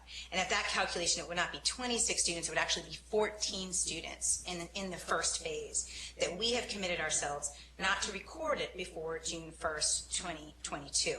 Now, the significance of that is that because of construction and the amount of time it takes to actually build the house, go through the special use permit process, and get your CO, the actual student wouldn't be delivered until 2023. And at that point, it's only 14 students. Now, your staff report says that the amount of students generated from this district in the MOYOC Elementary School District, from this development, is 171 students. That equates to 43 students being generated from this development over time, according to our phasing schedule, that would eventually end up in MOYOC Elementary School. We don't have to look at redistricting. We don't have to look at whether they're virtual. Just 43 students planned as the capacity is today. Your county manager has spoken before about the notice to proceed being issued and an expectation of that construction for Moyock Elementary School expansion to be completed by August of 2023. That expansion would take capacity somewhere around the high 500s and the 603 students that are there today to 750 students. We're only adding 44 to those. So not only would we be adding just a fraction of the capacity that is planned for that area, but we've done it in a way that commits to a phasing plan that makes sure that the first 14 students don't even get there until 2023. Our subsequent phases are committed to record every 6 months, but no sooner than January 1st, 2023, meaning that when that school opens in August of 2023, we will generate 14 students into Moyock Elementary School. Now, Ms. Etheridge brought up a great point about what about construction delays on the school? Well, those same construction delays would delay our construction. So those houses won't get built any faster than the school will get built. So I think it's a problem that takes care of itself. Ms. LeCicero spoke about the 2-year time frame in the UDO, and I'd like to really just emphasize the difference that we're talking about here. Because we're in a zoning situation, the legislative decision that guides you and the standard that she cited is UDO 2.3.6, and this board is called on to determine whether this approval would, or whether this development would result in development that is adequately served by public facilities. That is different than the standard that's in UDO 6.6, which is a subdivision and special use permit standard. And that says there's a 2-year time frame in place from the date of the approval of the use permit. Now, it's interesting to have Commissioner Etheridge here to actually give us the legislative intent, but even if we didn't have that, we would know what the words on the page mean. At legislative decisions, we're looking at the result in development that's adequately served by public facilities, meaning when that development is delivered years down the road, because we're not talking about it being built out at the zoning stage. Then when you get to the site plan and special use permit stage, you're closer to build out. So then they included a 2-year time limit that said, we're not just saying at some point when development happens, but from 2 years from the date of the use permit, further down along the line of development, we have to make sure that these standards are in place. And that's when we have to prove that adequate public facilities must be in place or the special use permit cannot be granted under the section 6.6. It's different from what we're deciding tonight. It's one of the factors you can take into consideration. It's something that you can consider in your discretion, but it's not determinative. And it's not saying that the utilities or the adequate public facilities must be in place today. It's saying it's when the development's complete, you have to consider, will there be adequate public facilities? Further down the line, at the special use permit, you look at that 2-year window. And this was important because that distinction and looking at that future build out was confirmed by County Manager Ben Steichleather earlier in looking at when they expect that expansion of Moyock Elementary School to happen. Now, as he stated, the notice to proceed for the expansion, taking it from about the 500s up to 750 students, is expected to be issued on or before June 1st of 2021. And he confirmed at the planning board, and I believe tonight, that he has a comfort level with the timeline because there will be capacity by 2023 for a few reasons. Most importantly, this project has a phasing schedule. We've thought ahead, we've taken those considerations into account, and we've made measures in place that will only generate 14 students by the time, hopefully, that expansion occurs and those students enroll for August 2023. I think there were some great questions tonight about actual capacity and committed capacity. I'm happy to elaborate on our thoughts on that, but I think the commissioners asked a great amount of questions on that, and that is a planning tool. I think it's interesting to note the actual numbers of actual capacity and committed capacity have both increased. Theoretically, if it's a planning tool, the actual capacity is going up, the committed capacity is going down, and they're kind of balancing each other out. In pace with the line of how many lots are improved. But I think the points made by Commissioner Beaumont really helped to illustrate the planning tool nature of that. And so in summary, we believe that this plan is consistent with the many land use plan and comprehensive plan policies that I stated before you tonight. The master plan is attractive and meets a demonstrated need. The development is phased over several years, not generating students until 2023 to line up with the anticipated construction of expansion of Moyock Elementary. and the other schools in the district. The zoning commitments will benefit the area. We touched on that in terms of the drainage improvements and how much scope and value those mean for the county. Looping in the county water system to improve fire flow, vehicular and pedestrian connections that wouldn't otherwise take place. We listed the many areas that are consistent with the comprehensive plan. We are adequately addressing the adequate public facilities at this stage, and we'll come back to you if it's approved tonight and approve those again for a special use permit, and it's in harmony with the area. The project before you tonight is scaled back, and it's consistent with the direction this board gave to us and asked us to consider in September of last year. We're back before you tonight with a better proposal, more consistent with the land use plan, meeting the needs, and phased to dovetail with the school expansions that you've taken great care to plan. Because this is reasonable in the public interest and consistent with the land use plan, we respectfully request approval of this plan tonight, and I'm happy to answer any questions. Any questions from the board? If not, then thank you for your presentation. All right. Next, we have the public hearing on PB 2104 Flora Farm. I have no one signed up to speak on this. Is there anyone in the audience that showed up, didn't get a chance to sign up, would like to speak on this? Okay, hearing none, I'm going to go ahead and then close the public hearing on this and ask the board if they have any other questions from staff or anyone. If not, yes, ma'am. Can I make a comment? Yes, ma'am. In exactly 2 days, it will be exactly 1 year since the citizens of Currituck County decided who they wanted to represent them on this board. We ran on controlling growth and doing the will of the people.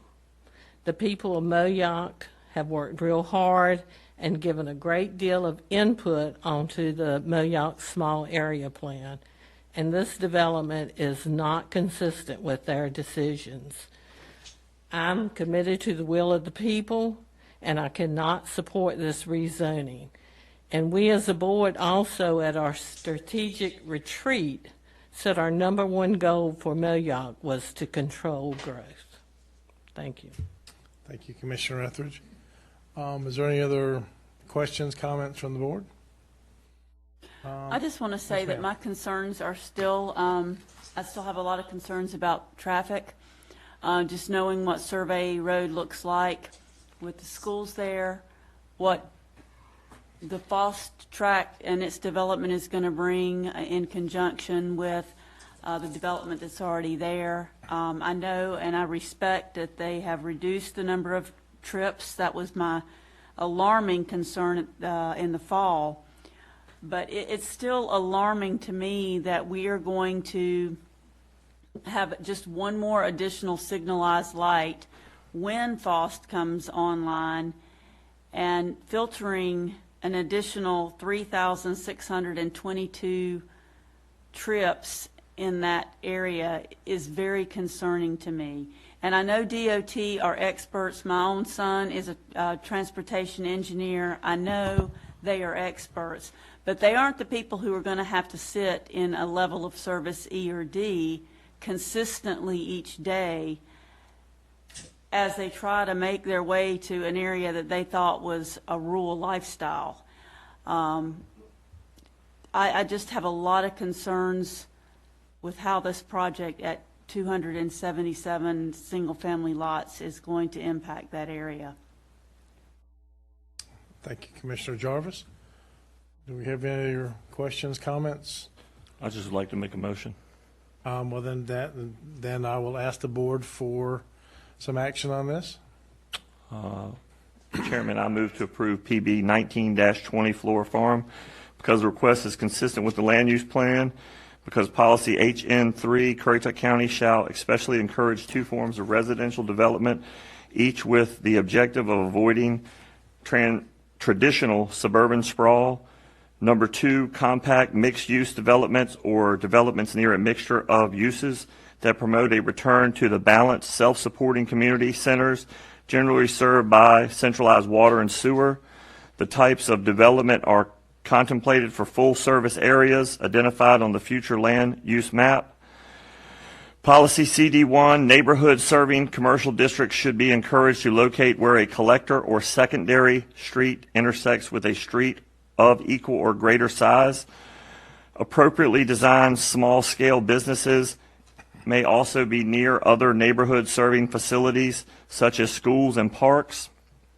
And the request is reasonable and in the public interest because the increase in number of residential rooftops may bring additional commercial development to the Moyock area. I'd also like to add the phasing schedule in that the applicant stated that no CO would be given until January 1st, 2023. The first home would be 2022, I believe that's what it's. Yeah. Or the conditions that the applicant proposed. I couldn't remember all what do I need to read all those? Preferably. Okay. I can see that screen. The applicant is requesting the BOC agree to the following conditions of approval. Condition 1 regarding drainage improvements. Drainage improvements will be provided as follows. Extend the Rolling Creek drainage improvements to the Eagle Creek pump station with agreement from Eagle Creek. Make improvement to the drainage ditch that runs along the common boundary between the Falls/Brumsey property and the Eagle Creek/ranch land based on results of the stormwater modeling of existing conditions. Perform stormwater modeling of the proposed Flora Farm development to manage the 100-year storm event and provide storm water storage, including berms, as necessary. Condition 2, regarding phasing. Development will be recorded in 5 phases. Developer will not record the first phase before June 1st, 2022. The first phase will not contain more than 55 lots. Subsequent phases will not be recorded sooner than 6 months following the prior phase, and in any event no sooner than January 1st, 2023. Developer will retain the right to provide an annual update of phasing, including making adjustments to phase lines and the sequence of recording as long as the timing of the total lots recorded in the above conditions is followed. Commissioner McCord, was your intent to include the TRC? Did that include all those? I believe that hit the drainage and the. Okay. I'm trying to get to it. Okay.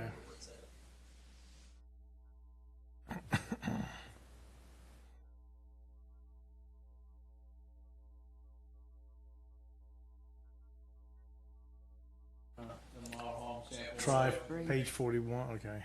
Well, yeah.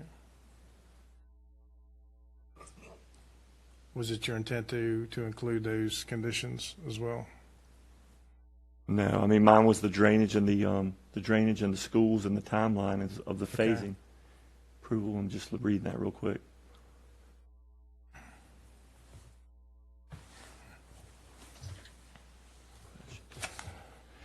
Yeah, now that I read all 4 of them, conditions approval as recommended. The applicant for preliminary plat use permit for the subdivision not be submitted until. I've already covered that one. That the conditions of the approval proposed by the applicant be incorporated. That's already covered. That the model home. We didn't discuss the model homes. Skip that. The last part. The certification be provided. The private wastewater treatment plant proposed to the service this development can accommodate the, gallons per day? Per day. Gallons, the GPD, gallons per day of wastewater this development proposes to generate. So I just want to add with my other 2, number 4, that one. Of the TRC committee, okay. And that's my motion. Okay. All right, well, we have a motion, and do we have a second? I'll second it. Okay, we have a motion and a second. Is there any further discussion from the board on this? Clarification. Yes, sir. Commissioner Jarvis mentioned another signal light, stop light. There's one at the end of Survey Road now. Right. But did you say another? I think there's one proposed eventually for Fost Boulevard, at the end of Fost Boulevard. Okay. Just wanted to clarify and make sure I The understood. agenda packet with the proposal. Okay, any other questions, discussions? All right, well then I'll ask for a vote on this. All in favor of the motion signify by saying aye. Aye. All opposed? Nay. The motion carries 5-2. Okay, thank you. Mr. Chairman, We 10 jump into that? minutes. Okay, let's take a quick recess for 10 minutes.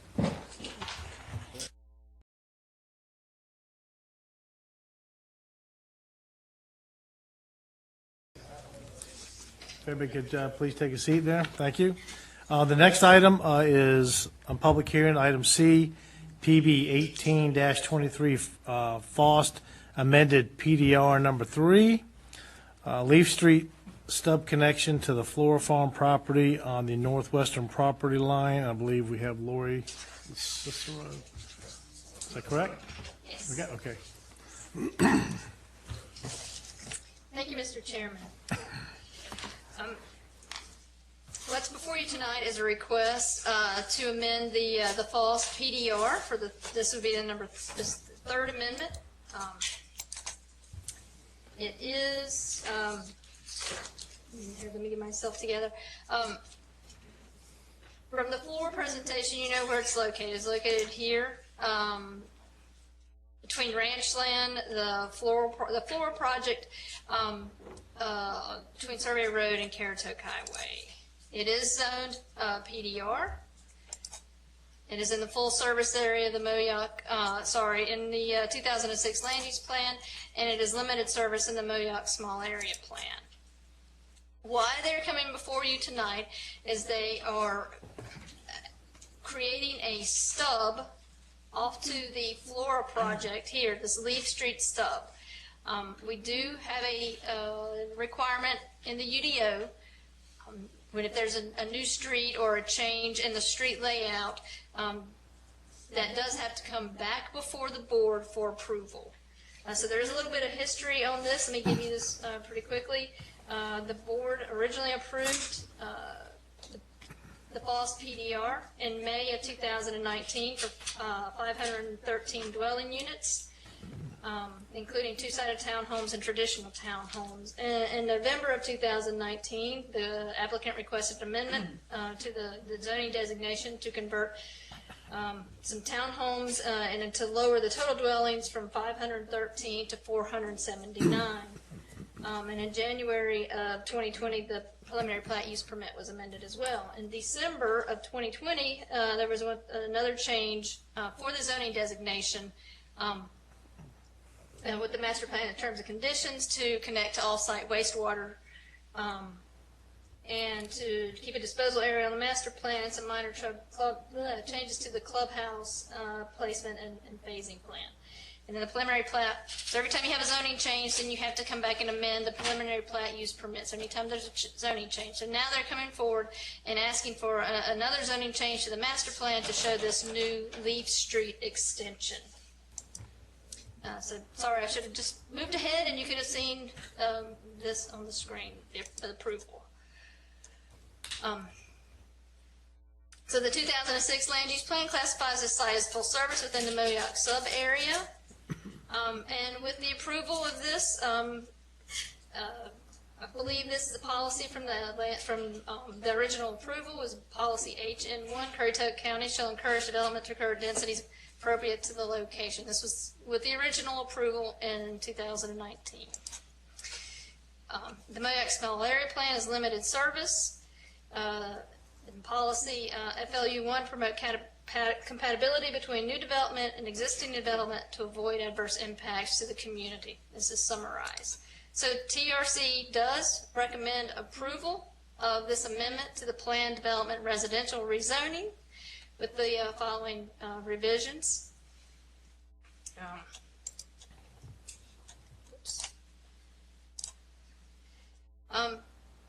from their economic development director, who prefer to see some commercial development as part of the false track along the highway. Any impacts to jurisdictional waters or wetlands of the United States require prior approval of the U.S. Army Corps. And drainage and utility requirements and the June 24th approval shall remain unchanged. That map is in your packet on a summary of those proposals, packet page 108. So the TRC does recommend keeping those intact. And the planning board recommended approval of this request with the following conditions. Any impacts to jurisdictional waters or wetlands of the United States require approval from the Army Corps, and drainage utility requirements in the June 24th approved order remain unchanged. So that concludes my presentation. If the board has any questions for me, seeing this is just to request a stub for Leaf Street. So real quick, it's on this slide. So conditions of approval, were these not conditions, or did these not exist prior in other use permit? So I mean, what I'm asking, what all of a sudden now are we concerned about navigational waters, that the only waters they can navigate now on are the ones they created? This is a comment that we received from the Army Corps with this one. I think maybe they've changed some protocols, and we received this feedback from them. In other words, they finally gave a comment. Wow. Okay. Not to say that. In the middle of the farmland.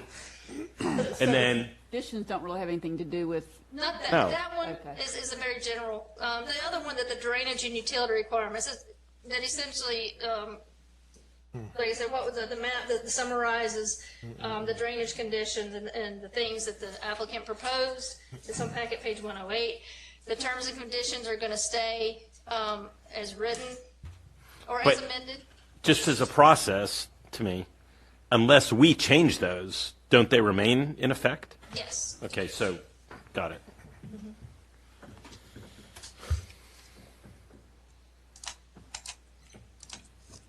Okay, do we have any other questions for staff? If not, I'll ask the applicant to please come forward.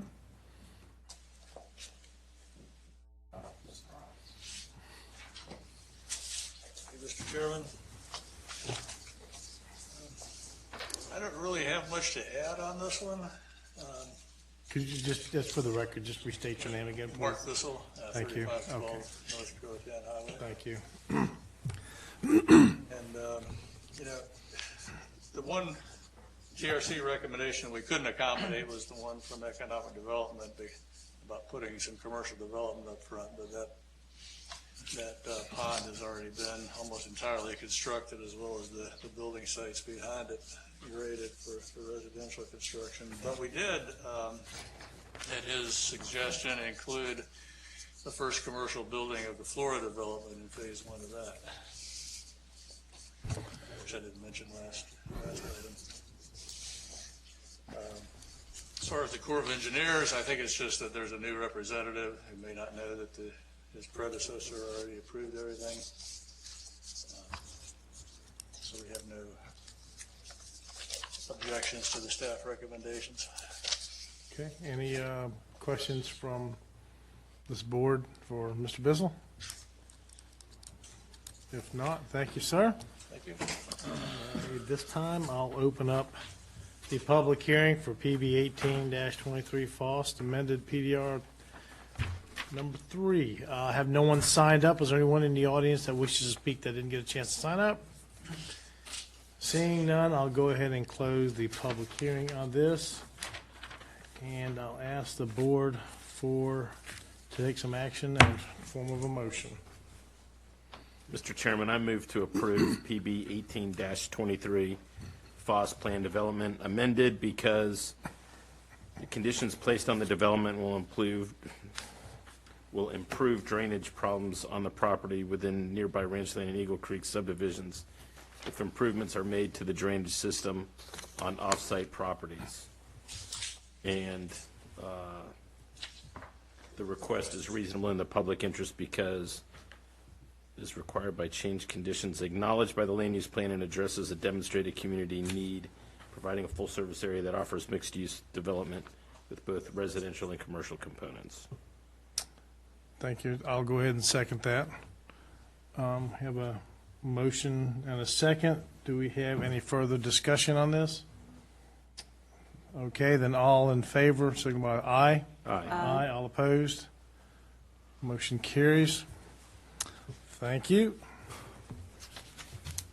The next item is item D, PB 29-01, Currituck County Multifamily Townhouse Stormwater Text Amendment. Request to amend the Unified Development Ordinance, Chapter 7, Section 7.3.4 B2 to exempt Type 1 subdivisions of multifamily townhouse developments from the stormwater retention requirement for a 24-hour storm with a 10-year reoccurrence interval, and I believe staff will be presenting this. Yes. Thank you, Mr. Chairman. I think you spoke briefly about this in your work session, this particular amendment. And this was brought to our attention by the county manager, and then you all at the retreat directed us to make this change. And essentially, what it does is multifamily subdivisions of type 1, so that would be 20 lots or less, of townhomes, would be then, instead of required to meet our subdivision stormwater requirements, which is the 10-year storm and the 2-year release rate, then they would now have to meet the commercial standard, which is the 5-year storm with the 2-year release rate. So it's a small change, and it is, here's the language right here in front of you. Major subdivisions, and we're adding this language, the underlying language, with the exception of a type 1 subdivision of a multifamily townhouse development. Subject to these standards, shall implement adequate stormwater practices to reduce the post-development peak discharge from the 24-hour storm event with a 10-year occurrence interval down to the pre-development discharge rate from the 24-hour storm event to the 2-year recurrence interval based on the pre-development from a wooded site. Since you've exempted, since this language then exempts the type 1 subdivisions of multifamily, then they would be required to meet our commercial standards, which is the 5-year storm. So the text amendment is consistent with the 2006 land use. Any questions about that text? It's pretty simple. I think we want to have it stricken from the minutes that it was brought by the county board of commissioners, not the county manager. Okay. We received direction at the retreat for that. You stated the county manager talked to you guys about this, though, and that was a prior conversation with the commissioner, basically. Yeah, so the issue is raised by a commissioner, at which point had conversations with the board members. Once I got approval from the board, it then moved forward to staff, who worked to bring it forward to you all. We then had a discussion at an open meeting at the retreat to reiterate the conversations I'd had individually. I think that's the amendment we made at the beginning of this on the agenda. So the text amendment is consistent with the 2006 land use plan policy H&8 to protect the county's tax base and to ensure the long-term viability of the county's neighborhoods and housing stock. The county will continue to enforce appropriate construction and site development standards for residential developments. Such standards may include, for example, that all homes have a permanent masonry foundation, and the local roads must meet NCDOT acceptance standards. Policy WQ4, runoff and drainage from development, forestry, and agriculture activities shall be of a quality and quantity as near to natural conditions as possible. Post-development runoff shall not exceed pre-development volumes. The request is reasonable in the public interest because the text amendment provides flexibility for the design of multifamily townhome development. TRC and Planning Board, they recommends approval of this language. It was a unanimous vote at the Planning Board in February. So, Okay, do we have any questions for staff on this? Okay, if not, thank you, Mr. Cicero. I'm going to go ahead and open the public hearing on PB 21-01.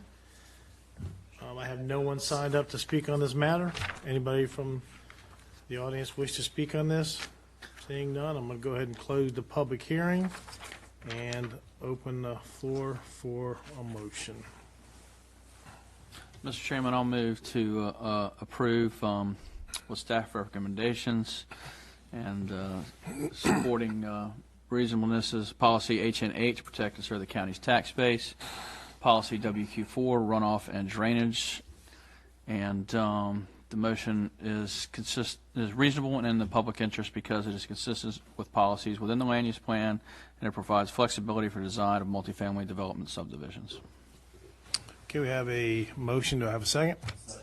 Have a motion and a second. Any further discussion on this? Hearing none, I'll go ahead and ask the board for a vote. All in favor? Aye. All opposed? Motion carries. Thank you very much. The next item is new business. Item A, recommendation of award for the Airport North Apron Rehabilitation Project. I believe that would be our county manager presenting. Thank you, Mr. Chairman. The item before you is to award the bid for the Airport Apron Project, and this would also be contingent upon the final grant modification approval, and I would also ask that the board authorize myself to execute the contract. There's a letter in your packet from Talbot & Bright that lays out the bid. Essentially, the cost of the project is $822,021.50. The winning company was Barnhill Contracting. The bulk of this project is going to be covered by grant funds. You all have actually done the budget amendment previously to move the funds in place. Happy to answer any questions. Any questions from the board? I just would like to say that the amount of activity at the airport is just nice to see it increase. And we've done a really good job. Okay, no other questions or comments. I'll ask the board for a motion. Move for approval. Second it. Have a motion and a second. Any other questions? All in favor? Aye. All opposed? Thank you. Motion carries. That takes care of the new business. The next item is item B, board appointments, planning board. I recently sent out an email where there was a request from Lynn Hicks. He currently resides on the Board of Adjustments, but he had approached me and like to serve on the planning board. I believe he has the background to do that, and he would serve as a planning, the Board of Adjustments until we can get that replacement taken care of as well. So with that, I'd like to nominate Lynn Hicks to replace Timmy Thomas as the my appointment to the planning board. First motion, second. Any other questions? All in favor? Aye. All opposed? Thank you. And I believe that's all the board appointments we have at this time. The next item is item C, consent agenda. Ask the board for a motion. I move for approval. Motion first and a second. Any further discussion? All in favor? Aye. All opposed? Motion passes. And at this time, I'll recess from our board, our normal meeting, and convene into a special meeting of Tourism Development Authority. I believe we have county manager. Thank you, Mr. Chairman. Before you tonight for the TDA is a set of budget amendments. What I'd like to do is I can go through those, and if you all are comfortable, then we can vote on them as a slate. If there's one item that y'all don't want to vote on as a slate, just feel free to speak up. The bulk of these items are actually for just budgetary purposes as we head toward the end of the year to move money around to be able to cover cost. You'll see that for the first budget amendment, the second budget amendment, the third budget amendment. As you get towards the end, you'll get to the two that are a little different. The next to last budget amendment is to increase appropriations to repair the marine side of the horse fence in Corolla. So this is on the southern fence. This would allow the project to move forward. And then finally is to move money into a project ordinance to begin the design work on the 3 walkovers that would be constructed at the end of or during the off season next fall, which would be at Coral, Dolphin, and Mackerel Streets. I'd be happy to answer any questions. Move to approve. I have a motion for approval. Have a second? Second. Motion is second. Any other discussions? Hearing none, all in favor? Aye. All opposed? Motion carries. Thank you, sir. And I'll ask for a motion to adjourn Move to adjourn the and special meeting. reconvene into our regular meeting. Move to Motion. adjourn. And we have a second from Commissioner Etheridge. Any further discussion? All in favor? Aye. All opposed? Thank you. Now I'll ask, make a motion to go in, I'll make a motion that we go into closed session pursuant to GS 143-318.11A3 to consult with our county attorney and preserve the county client privilege, and GS 143-318.11A6 to discuss personnel matters. Have a motion with a second. All in favor? Aye. Aye. Okay, we'll take a few minutes.